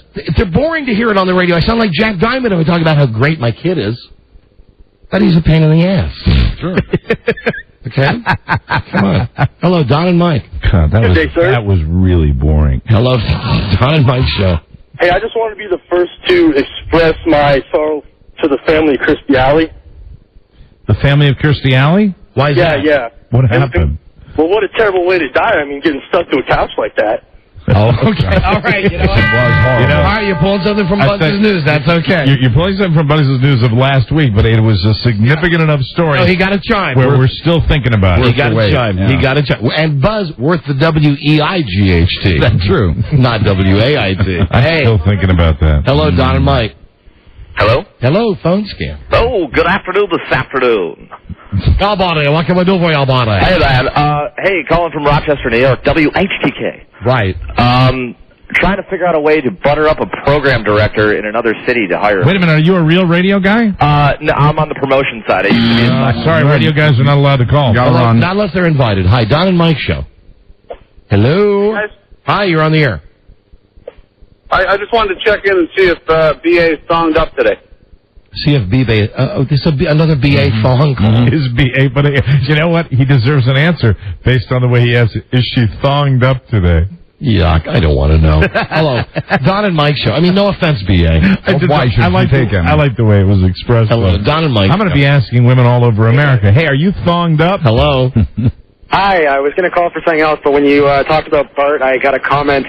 When I was in university, I volunteered too, but I did fun things like working at a daycare or bingo with seniors. It takes a lot of guts to work in an urban city center. Yeah, but see, here's why I don't mention it. Because then it's like self-serving, and that was my point to the whole guy. So just forget I said that, okay? Well, volunteering itself is self-serving. It's supposed to be... No, it's self-serving when I talk about how fantastic my kid is. You know, you can talk about volunteer work seriously, and a lot of people would tell you it is self-serving because the people that do it probably get more satisfaction out of it than anybody else. That's how it's self-serving.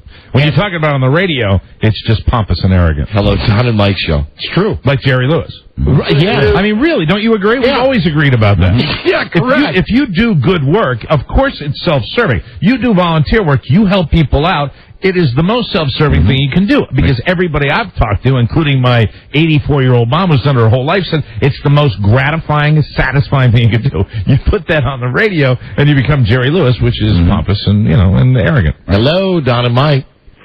Hey, Don and Mike. How you doing? Hi, we're doing great, thanks.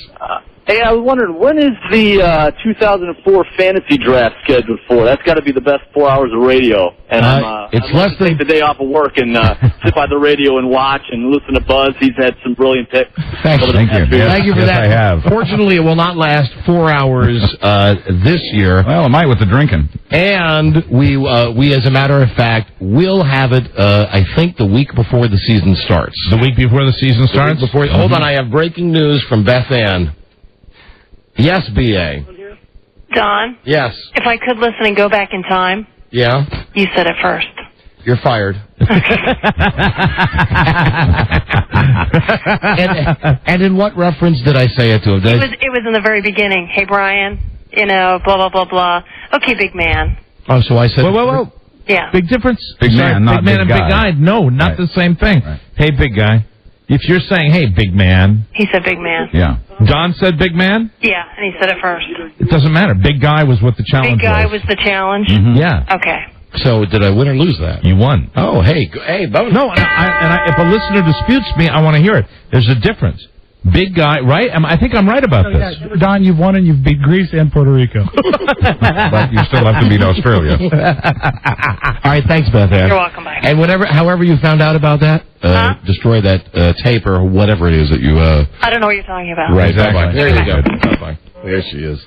Good producer. Beth Ann. Yeah. Hello, Don and Mike show. Just thinking about something and I forgot it. Hey, man, that's weird the way stuff goes. Hello, Don and Mike. What's up, big guy? Hey, what's happening, big man? Hey, Don, I got to tell you, I think you're a bit of a brown nose when you're telling Les Moonves that his girlfriend is hot. She is not hot. Oh, I disagree. And she's not hot at all. If I could tell you, Julie Chen is one grade A piece of ASS. And if you knew... And hold on a second. Can we all stop for a second? Les Moonves, the last time I checked, is still pissed at us, hung up on us, because I brought up the relationship with Julie Chen. Well, I always ask somebody who disagrees about what women they think is hot. Who, in your estimation, would be a TV hottie? But she's got to be Asian, like Julie Chen. Who's an Asian hottie?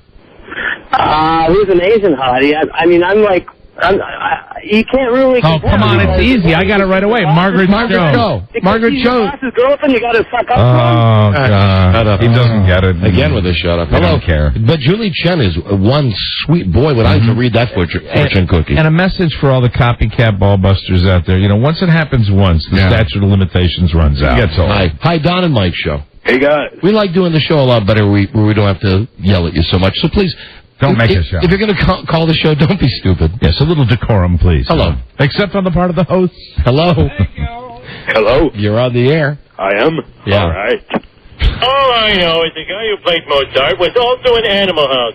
Okay. Hi, Don and Mike show. Yes, go ahead. Thank you. Turn down your radio, or just hang up. That's fine. Hi, Don and Mike show. Hello.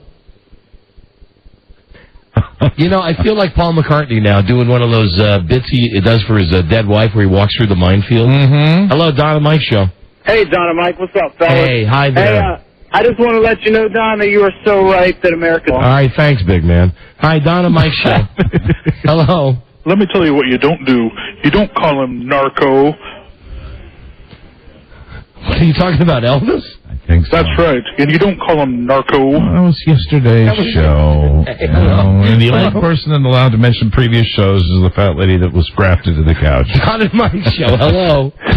Well, I'm in trouble then because I was just calling up to thank you guys again for yesterday's show. Okay, forget it. The nerve. I'm in trouble, Don. Yeah. How dare you?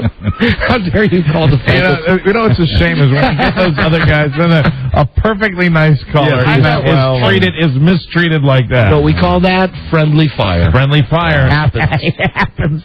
Hello, Don and Mike Show. Rob A? Yeah, he's here. Play me in, please. Oh, hold on. It's your girlfriend. Oh. Must be Karen calling.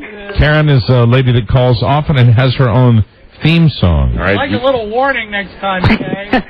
These are unscreened calls. What do you want, Robbie? So she can send a wire. All right, hold on. Now, everybody, stay tuned for a regular caller on the phone stand. Karen. She's a dog, she's a queen, she's a gentle like a king, and Karen is her name.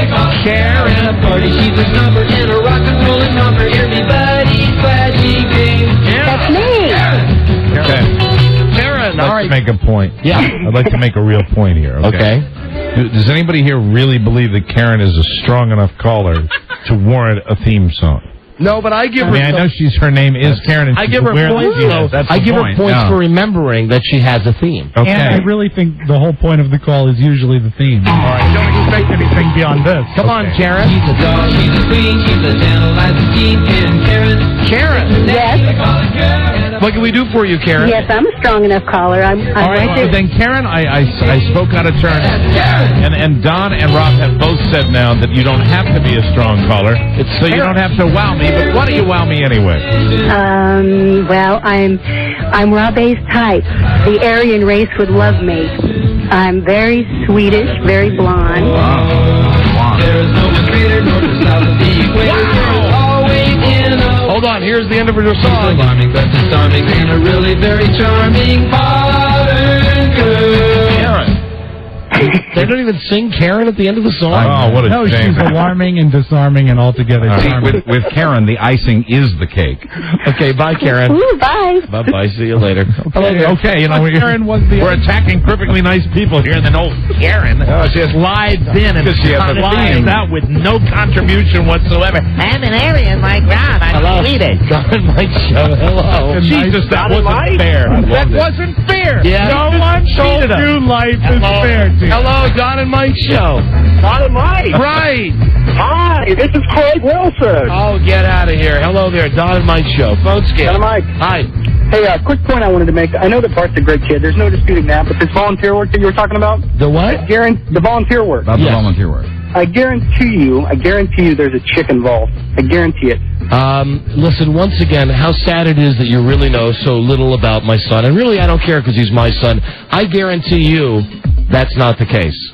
Well, we'll see, I guess. We'll see. Hold on. What do you mean we'll see? What do you mean we'll see? He's my kid. He's got a girlfriend. Would you like me to bring down the letter and the painting that bring it down. Why, now, let me ask you why you have such a problem with that, sir, other than randomly busting balls. I just wanted to point out the fact that I can guarantee you if he's driving this 45-minute drive every day to volunteer, there's a chick involved. I can guarantee you. 19 years old? No. And I can guarantee you're full of crap, that you don't know anything about the situation. I'm sorry that you are so shallow, or the children that you know or have fathered are so shallow that you would think that, but that's really not true.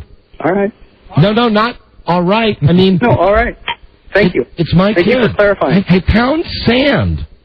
Really, pound sand. All right. You know, someday maybe my son will be working. But why, when you're bringing up something about the way you dig your kid? But you see, this is why when you do that, this is what you get. This is what you get from the great. But I didn't even want to mention. I just mentioned what a jerk my kid is, and some guy calls up and says, "Hey, I know you're the. I know. You're the other side." You can't. We all agree. This was a great phone scam. I loved it. I'm glad you asked for it, Mike. Yeah, blame me. Where's that guy? Thank God for Karen. Oh, that guy hung up. Hello, we need a final caller. Don and Mike show. Hello. Hey, Rob. Yeah. Don't mock the Chinese basketball team. They've got Yao Ming. All right, and you just don't be a jackass. Hello. Boy, I can feel the love now. Don and Mike, hello. Hey, Don and Mike. Yeah, what? Hey, celebrity sighting. Only if you mention our names. Okay, Jesus and Rupert at drinking pina coladas at Trader Vic's, and their hair was perfect. They also kept calling each other Big Man. Okay, that's it. No prizes today on the phones. I'm tired. No prizes today. No prizes. Jesus Christ. And now we all been... I'm starting to talk gibberish. I'm really that phased by this whole segment. May I tell you something? Yeah. That was an outstanding phone scam. Not that I want it every day, you animals. You understand what I'm saying? I agree. That was pretty... Oh, come on. You're kidding. That was pretty good, Mike. I thought it was fantastic. It was pretty good. I think people like hearing every once in a while when things don't go exactly perfect on this show. Most importantly, me. On that rare occasion. Mike? Yes. I'm really thanking God that your house is okay. We all are. Thank you. Okay, all right. Thank you for pulling it out. Okay. Thank you. In a world where owning a radio was strictly forbidden, one man found a way to bring good news to his people. Me. He made it up. Buzz. Mm-hmm. Yeah, what is it, Buzz? What's the headline? 48 women in Southeast D.C. are pregnated by Bart Source. Yes, and he did it all in the name of charity work. Right. Now, today on the news... What is it, big man? Today, big man, ordained to be a leader, will John Kerry win because of his royal blood? Oh, his royal blood. Oh, pithy this. Stay tuned for news and comments coming up on the Don and Mike Show. That was very professional. This is the Don and Mike Show. Too busy to meet new friends? The WJFK Dateline can change your life. Log on to WJFK.matchlink.com. The Don and Mike Show. WJFK. This is the Don and Mike Show. What's the word from Planet Crackpot? The Don and Mike Show. Now operating with a 7-day delay. The Don and Mike Show. Time for Buzz's News and Comments. Buzz brought to you by Verimax, world's #1 sexual pleasure. Thank you. Performance enhancer, #1 because it works. Someone called for a doctor. Doctor developed, clinically tested, patented. Verimax available to retailers nationwide. Call 1-888. Try VMAX. And now with news and comments, here's the big guy. Hi, Don and Mike. Hi, Buzz. This year's political race is a toss-up. We determined in an impassioned conversation yesterday it's too close to call and too early to say. But Democrat John Kerry will beat Republican George Bush in the upcoming presidential election if you listen to these guys. All right. Researchers in London, mainly experts on British aristocracy, say that judging from past U.S. elections, the guy with the bluest blood always wins. The researchers say John Kerry is related to all the royal houses of Europe and can honestly say he's related to the Russian Tsar Ivan the Terrible. Quoting one researcher, the coming election will go to John Kerry. Really? He's a blue blood. What about Bill Clinton? He didn't have any blue blood, did he? I don't know. I think perhaps he did. Really? Actually, now that you mention, I can't recall it specifically, but I recall that being mentioned at some point. All right, okay. Yeah. He's a blue blood. A blue blood. As I hang from the rafters. Oprah's rich, but because she's a registered voter, her number has come up for jury duty. Oh, now dig on this. You've got to hear this. Yeah, tell me this isn't PR. Tell me this lady couldn't have gotten out of it if she wanted to. Well, no. She actually tried, or she says she did anyway. They let her, by the way, they let her go in and out of the courthouse through a special door, but officials say the star treatment ends there. The daytime diva told reporters she didn't think she'd be picked because she's too opinionated. How much wider is the special door than the regular door? I think you know. Buzz, you have the quote. I saw her on TV today. She was wrong about not being picked. She was picked, and now she says, and I quote... Keep in mind, Mike, it's a murder trial. Wow. It is a murder trial. And listen to this. Death. I saw this on ABC. Go ahead. Quoting Oprah, I'm hoping this doesn't take longer than a week because I've got shows to do. End quote. And really, you know, how many of us in the jury pool can say that? I've got shows to do. It's a murder trial. Yeah. Really? Oprah. Let me just say, whoever the poor sap is, right, you might as well get ready for prison love. Oprah is on your jury, and she wants to get this thing wrapped up in a week. Wrap it up and go out the special door. Hello, guilty. Now, most parents think their teenage kids are not having sex. They're half wrong. A new government study shows that although 84% of parents think their teens have never done it, nearly 50% of the 9th through 12th graders have. 9 out of 10 of the parents say they have talked with their kids about sexually transmitted diseases. 88% of them specifically talked about AIDS. I think my son was 4 the first time. Is that too young? No. Is that too young? If you're in the minority. If you handle it right, you can't start too early. What this study seems to say is that the parents are doing their part by broaching the subject, but that kids are not coming clean about what they have and haven't done. And that's been around for a million years. Nothing changes there. You've heard about these... Maybe you've heard about my son Bart, the Saint? Yes. Yes. St. Bart, a great kid, a great island. He's knocked up about 800 girls so far this summer. Well, that's why he does the volunteer work. Contribution to the gene pool. You know, but on that topic about the kids and sex, especially now that he's starting his second year of college. Yeah. You know, on one hand, you want to say, listen, you know, don't even think about it now because you have a kid now. Your life will be ruined and wrecked. Right. But then on the other hand, we did go to Price Club to get him a gigantic box of condoms to bring to college with him. Price is better. Yeah, hey, you know what? I think, don't you? I mean, the modern way of parenting, you can't. I mean, what are you going to do? Put your head in the sand, right? What are you going to do? He's down there without us. What I think? He's down there going, gee, my dad told me not to have sex with anybody. Right. I always do what my dad says. That works. Right. You were there with him when he got the condoms?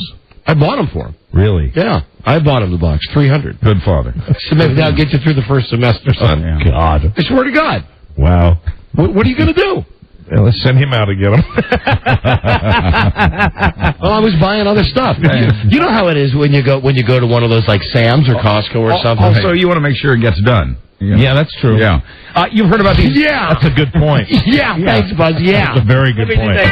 Yeah. Was that part of it, too? Yeah, that was part of it. You've heard about these internet sting operations where a cop poses as a child to trap pedophiles who go online looking for victims. Imagine the surprise of a New York detective posing as a 14-year-old boy when the man he arrested turned out to be a fellow detective. Ooh. The alleged perp sent nude pictures of himself to the undercover cop, including some shots taken inside the police station. The arrested man billed himself in a Yahoo chat room for teens as Boy Hunter. He said his hobbies included, quote, hooking up with all the young hotties. The man had been on the job with the NYPD for 16 years until he was busted yesterday. Lock him up. You never know.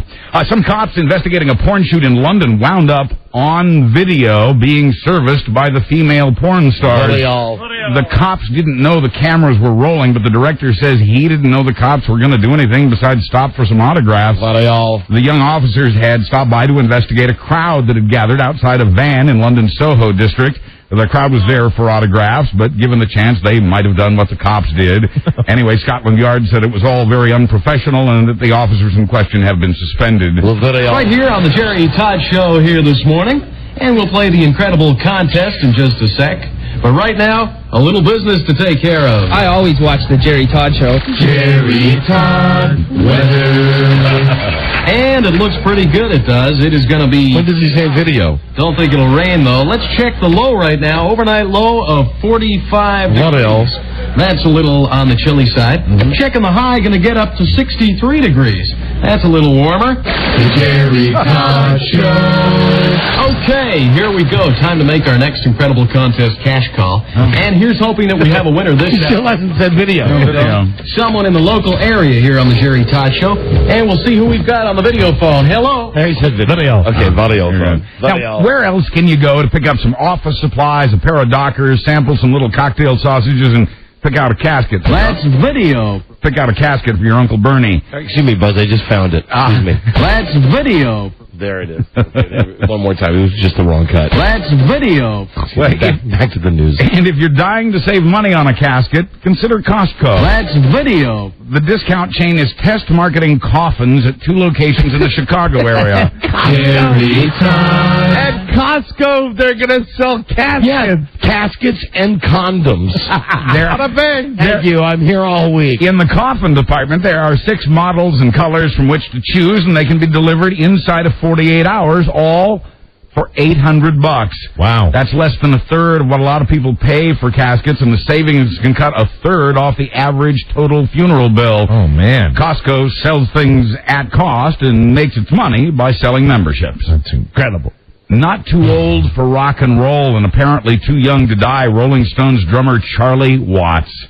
Doctors say he's being treated for throat cancer. They also say he's expected... What? Yes, Charlie Watts. This is a shock. He's in such great shape. Well, it could have been the smoking. He's expected to make a full recovery, though, according to doctors, and be back in the band later this year. They never go away. Oh, but I bet he'll lose weight. Charlie is 63. He's still healthier than Keith Richards. Yeah, most definitely. Hey, who is he? Hey, this is Keith Richards to Tom and Mike. Marlon Brando is healthier than Keith Richards. Marlon Brando's been dead for about 2 months. I resemble that. Charlie Watts has been with the Stones for 40 years. Wow. AM radio, a technology this show still relies on. May suck in ways you never imagined. It appears AM radio can kill you. A new study shows that neighborhoods near AM radio transmitting towers had 70% more leukemia than neighborhoods that aren't. Leukemia is cancer of the blood. The study shows that the cancer death rate is nearly a third higher near those transmitters. This study out of Korea shows what was also discovered in a study of the Vatican's radio station in Rome. But a scientist in Seattle points out that it still hasn't been proven that AM radio waves are actually causing the cancer. His research shows that if anything suspect, it's the waves from TV and FM transmitters. FM, dangerous. AM, good. Radio TV can kill. New study says marijuana can slow down the growth of brain tumors and other cancers. Forget it. Scientists at the University... I'll live forever. The University of Milan, they say it's already worked in a petri dish and in animals. Cannabis inhibiting the growth of human brain tumor cells. Get high. The studies published earlier this year show that cannabis caused several cancers, including skin cancer, to regress. That actually reduced or caused the cancer to back off. Aren't you happy about that Very one? excited about that story. I've never seen the newsman happier about a story. I mean, we weren't rushing you at all, but you were really getting into your... He's using hand motions like to Don, Mike, anything that helps people with cancer. Yeah, I know. Okay, all right. Thanks for playing the cancer card, Buzz. And naturally, the last thing I want to do is alarm anyone. So no, not you. Don't worry about that little cut on your leg. Why? Just because a guy in Texas got a little cut on his leg and didn't worry about it until the flesh-eating bacteria killed him. Oh, no. All right, hold on. This was Buzz alarming everybody sound effect. This guy was a doctor in Houston, and he apparently picked up the bacteria in the Gulf on a fishing trip. Within days, both of his legs were amputated, but it was too little, too late. He went into a coma and became the 7th victim of flesh-eating bacteria in Texas this year. These legs have got to go. Don Geronimo, Civil War surgeon. Hold on. What is this? Cartilage? What is it? Damn, it's hard to get this thing out. Now, you're cutting both legs at once or just one at a time? Do 2 at once. Economize. Yes. There it's gone. The bacteria can also be ingested through seafood, but again, I don't want to alarm anyone. We never hit that, We always talk over it because it makes a nice little sound at the end. Does it really? Hold on. What's it on? The longest cartridge in the world? Yes. Longest in the world. Hey, dig this fidelity. Listen to this sound. Listen up. Jerry Todd. All right. Hey, I like that. Some beautiful video. Okay. Here's the song. This is the sound of the amputation. Now, we'll let it go all the way to the very end, right? Is that what you want? It makes just a slight little... Gotta be quiet now. Why won't this listener sketch come off? Yeah, that's nice. Hey, I like that. Some beautiful video. It's better. I never heard it that clear. Buzz? When we come back, proof that more young men are taking Viagra. Well, I don't know. You know, here's the problem. There's nobody young on this show. No. I'm looking for a name singer something.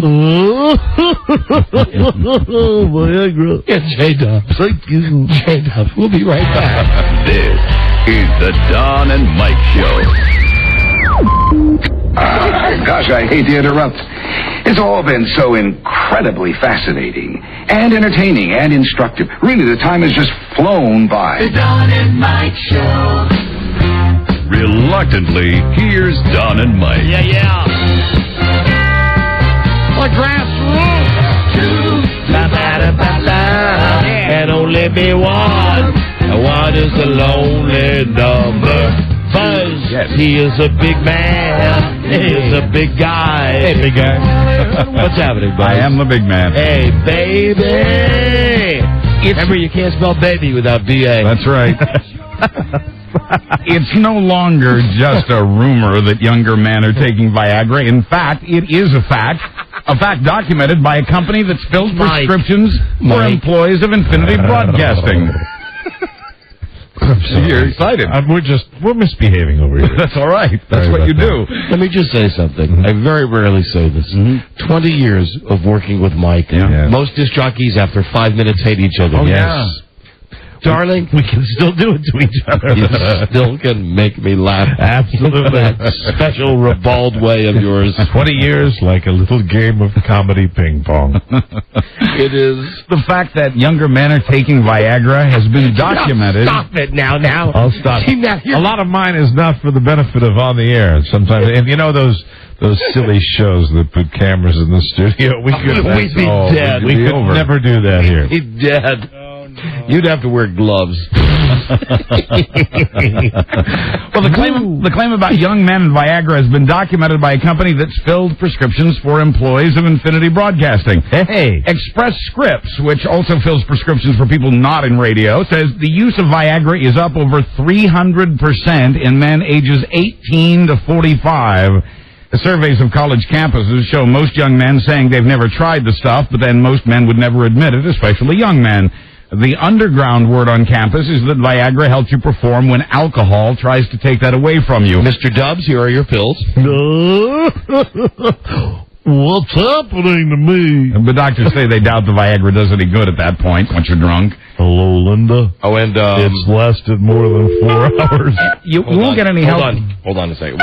Are you continuing in the same story or moving on? Same story. Okay, because I got a real quick insurance thing. It's easy for me to tell my wife stuff on the radio than about in real life. Yeah. Well, not even about prescriptions. It's just about how screwed up our insurance is. It sounds like Hi, it. this is Frida. You can leave a message on my cell. Thank you. Hell, you're never there when I need you. Everybody in my life. Record your message. When Saint Frida. recording, you may hang up. Saint Bart. 1 for more options. To leave your callback number, come on. press 5. Hello? Hello? Hello. Hello. Erased at the tone. Hello. Re-record. Forget it. Maybe. Hello. Here's the deal. My whole family, we go to the same dentist. Went to the dentist. Yeah. This is a great call. You love getting this. And they left a message on the machine because I couldn't tell them what to do. So I said, call back, leave a message for my wife. Right. He goes, hi, this is so-and-so from the Dr. Dentist's office. The insurance card that you used last week for you and your wife and for your son for your dental appointments. Right. It's no good. So we really need to know how you're going to be handling your account. Now, do you think, are you using the new one we got? Does that mean like the service we have? 4 or 5. Yeah, the new one is only good in Haiti. You have to go to a Haitian dentist. Have you had a problem with it? Serious? No, I think our guy's okay with it. Yeah. Of course, he's crooked, so he does what he has to do. Let me see. What do I have? I've got... I'm going into mine now. Me too. I know I've got that one you've said, Buzz, express script. Right. Yeah, but that's for pills, And right? then we got the prescription, and then we've got a dental card, and then we've got a medical card, I have and then there's one for mental health. United Healthcare? That's United Healthcare. That's regular doctor, right? Right. Right. Do you Regular have doctor. a special dentist one, Buzz? Yeah, I do. Yeah, I do too. Call Carrie. She understands all the... I don't have the Wait a dentist minute. card. Hold on. I got the scripts here. Yeah, Aetna Dental Pro from Viacom. Hey, wait a minute. Oh, look at this. It's a gold card from the Venetian. Do you have Santa's business card in there? Yeah. Stop it. Hey, I don't have a dentist card. Nor do I. Oh, yeah, get one of those. Wait, I do. Wait, I do. Did you get that through AARP, Buzz? No. Yeah, here it is. Yeah. You got a dentist card? Aetna Dental PPO. Mm-hmm. I'm screwed then. I don't know if I have one. I didn't get a dentist card. And ask about the mental health card. No wonder they call it. I've used There's that a mental health card? I still have it. I don't know if it's still valid or It's not. made of taffy. Yes. Mine is all dog-eared. We're supposed to have 3. We have one for the doctorin. We have one for the Dentistin?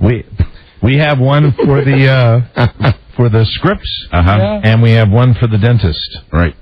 We have 3 in their never-ending effort to make it more complicated. Well, that would be the... Oh, I bet this is the Cunny Honey line ringing. Hello? Bring home the dentist card. I don't have a dentist card. Look what Hold on. Hey, we're all in here. Hold on. Beth Ann, do you have my dentist card? No, I don't have it. I have mine. You've worked here 2 months. How do you have a dentist card? Joe, do you have one? Well, they gave me this thing. And Joe's got a Best Buy. I can get free DVDs. Joe's got a Best Buy thing. How about that? I think Buzz... What is that? That's a Borgata black card. Shut up. Hard to get, baby. Baby, I've never had a dentist card. I'd like a dentist card and a vet card if you could do that, too. Well, I know that they don't have a vet. They don't have a vet. Are you calling your wife right now? Yeah, we'll get to the bottom of it. My wallet, boys. Yeah. Just jam-packed with casino hosts. Rob's calling his wife on his cell right now. Let's see. Because this is normally how Rob and I solve something. Hey, how you doing? Do we have a dentist card for our health care? Yeah, we have one. All I have is prescription A separate and... card. I know. Yeah. We have everything except the dentist one. And we have the other 2. The dentist called today and said that our insurance card is no good. Because we need the dental card. So Right. Shirley, this is in your area. No, this is not in my area. Yeah, I don't go to the radio station. They never gave me a dentist card. I swear to God, they never gave me a They dentist gave all card. the other boys a dentist card. How did you get a dentist card, Mike? In the papers that you fill out once a year to determine your coverage, you have to I ask for filled it. mine out properly and was given the dental card to cover my dental work. And I know Mike filled his out properly because he asked what we did. Yeah. Did you really? That's right. Exactly. Wow. So why didn't we get the dentist card? No, hold on. This is your job. This is not my job. Carrie, Wait a minute. Frida, I asked you that, but then somebody filled it out for me. And I wonder who that was. God bless him. Really? Somebody filled it out for you?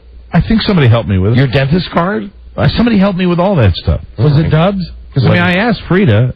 You didn't fill it out for me, did you, Frida? No, I didn't fill it out, but I told you what we did, which is just like check everything. We need everything. Okay, I still right. think I went to somebody else. Anyway, we got a message on the machine at home from the dentist saying pay your bill. Yeah. I have a Okay, card. well, get the card. I don't how am I going to get the card? Who am I going to Tomorrow you go in and you ask somebody in charge there. And in 6 months you'll have it. That'll be nice. Just talk to Alan. He'll have one for you. Hey, Alan. Hi. Not nearly as valuable as this particular card. What's that? The One Club card. I have that one. This one benefits you at Mandalay Bay, Luxor, Excalibur, Monte Carlo, Circus, Colorado Bell, Edgewater, and slots of fun. Wow. Not to mention slots of fun. Lots of fun. That's a little further east. I have that card. All right. Thanks, baby. Thanks for nothing. What do you mean thanks for nothing? I mean, you said thanks, but I don't know why. I said thanks for calling in. Oh, all right. You're welcome. Thank you for being you. You know what you should do? You're welcome. Thanks for being my good lady. All right. I love you. Kiss her when you get home for me. I love you, too. Just delete the message from the dentist. I think it'll be okay. Yeah, that's always the way to handle it. Just delete it. Right. Just delete a message from the dentist that we've been going through for 15 years. Well, what's he going to do? Put the plaque back on? Hey, loser. Fine. Hey, loser, your card was no good. I'm I'll surprised. change our number when we get home, darling. I'll handle it the way we handle all our bills. I'm surprised the person at the front desk at the dentist's office didn't follow up, because usually they do the extra effort. Oh, God. Your card doesn't work. What time's lunch? All right, we got to go. All right, bye. Bye. Love you, darling. Love you, too. Okay. I bet you do. Wow. We got to get out of here. Yeah, boys. we do. In sports, a major victory for Kobe Bryant as the judge rules for the last time the accuser's sexual history can be brought into Kobe's rape trial. I am over the Kobe Bryant trial. Well, it's not over yet. All right. Kobe's lawyers have evidence, stained underwear, that indicates she had somebody just before and just after her encounter with Kobe. Word is both the prosecutor and the accuser are now looking for a way to stop what they've started. Apparently, they're over it, too. You know what's still great, though? What? I mean, it's tragic, but the Scott Peterson thing? Yes. Have you heard the tapes of him? Oh, the testimony today. The tapes where he's lying to Amber, his mistress. Still trying to woo her while they're looking for his wife. Yeah. Well, I guess I kind of love Lacey. I'm kind of looking for... Do you think I could see you tonight? At one point on the tape, the girlfriend accuses him of offing his wife. Yeah. Yeah, so it gets good. That's good. Amber fried. That masseuse had good instincts. Finally, a love story from the English countryside about a man, the girl he loves, and his wife. The man is 58-year-old Ken Brewster, who fell in love with Lucy even though she's 41 years younger. That's right, she's 17. Legal, but creepy enough to send one of your eyebrows up into your scalp. Don't even think about it. 41 years. Yeah. Stop it. So Ken is... Stop what? Stop it. CB interference, Mike. Stop it. In England, Ken is dumping his 57-year-old wife, who over the years gave him 3 children who've produced 5 grandchildren. Now, Grandpa's shacking up with a teenage girl. The couple fell in love and rendezvoused secretly for 4 months until the missus caught him in the act. It was real low level. This is especially embarrassing also because the missus is... Could you even hear that one? Yes. Really? What about this one? I hear it. Very faint. That one? That was loud. Yes. Thank you. Being caught with a woman 41 years his junior was especially embarrassing because also his missus, minister at a local church. Oh, yeah. Let us pray. Yeah. I'm Buzz Burbank on the Don and Mike Show. Today we don't have time. We don't have time for the normal goodbye song. So long, everybody. So long. That's it. Bye. We'll see you tomorrow. Good day to you, sir. Good day to you. Good day to you, sir. All right, and you? This card is no good. Okay. Bye. Eat a lot. This is the Don and Mike Show. Don and Mike Show. WJFK. Too busy to meet new friends? The WJFK Dateline can change your life. Log on to WJFK.matchlink.com. If you're losing your hair or know someone who is, can't afford to miss The Bald Truth every Sunday right here. To empower yourself right now, go to www.thebaldtruth.com. I'm there.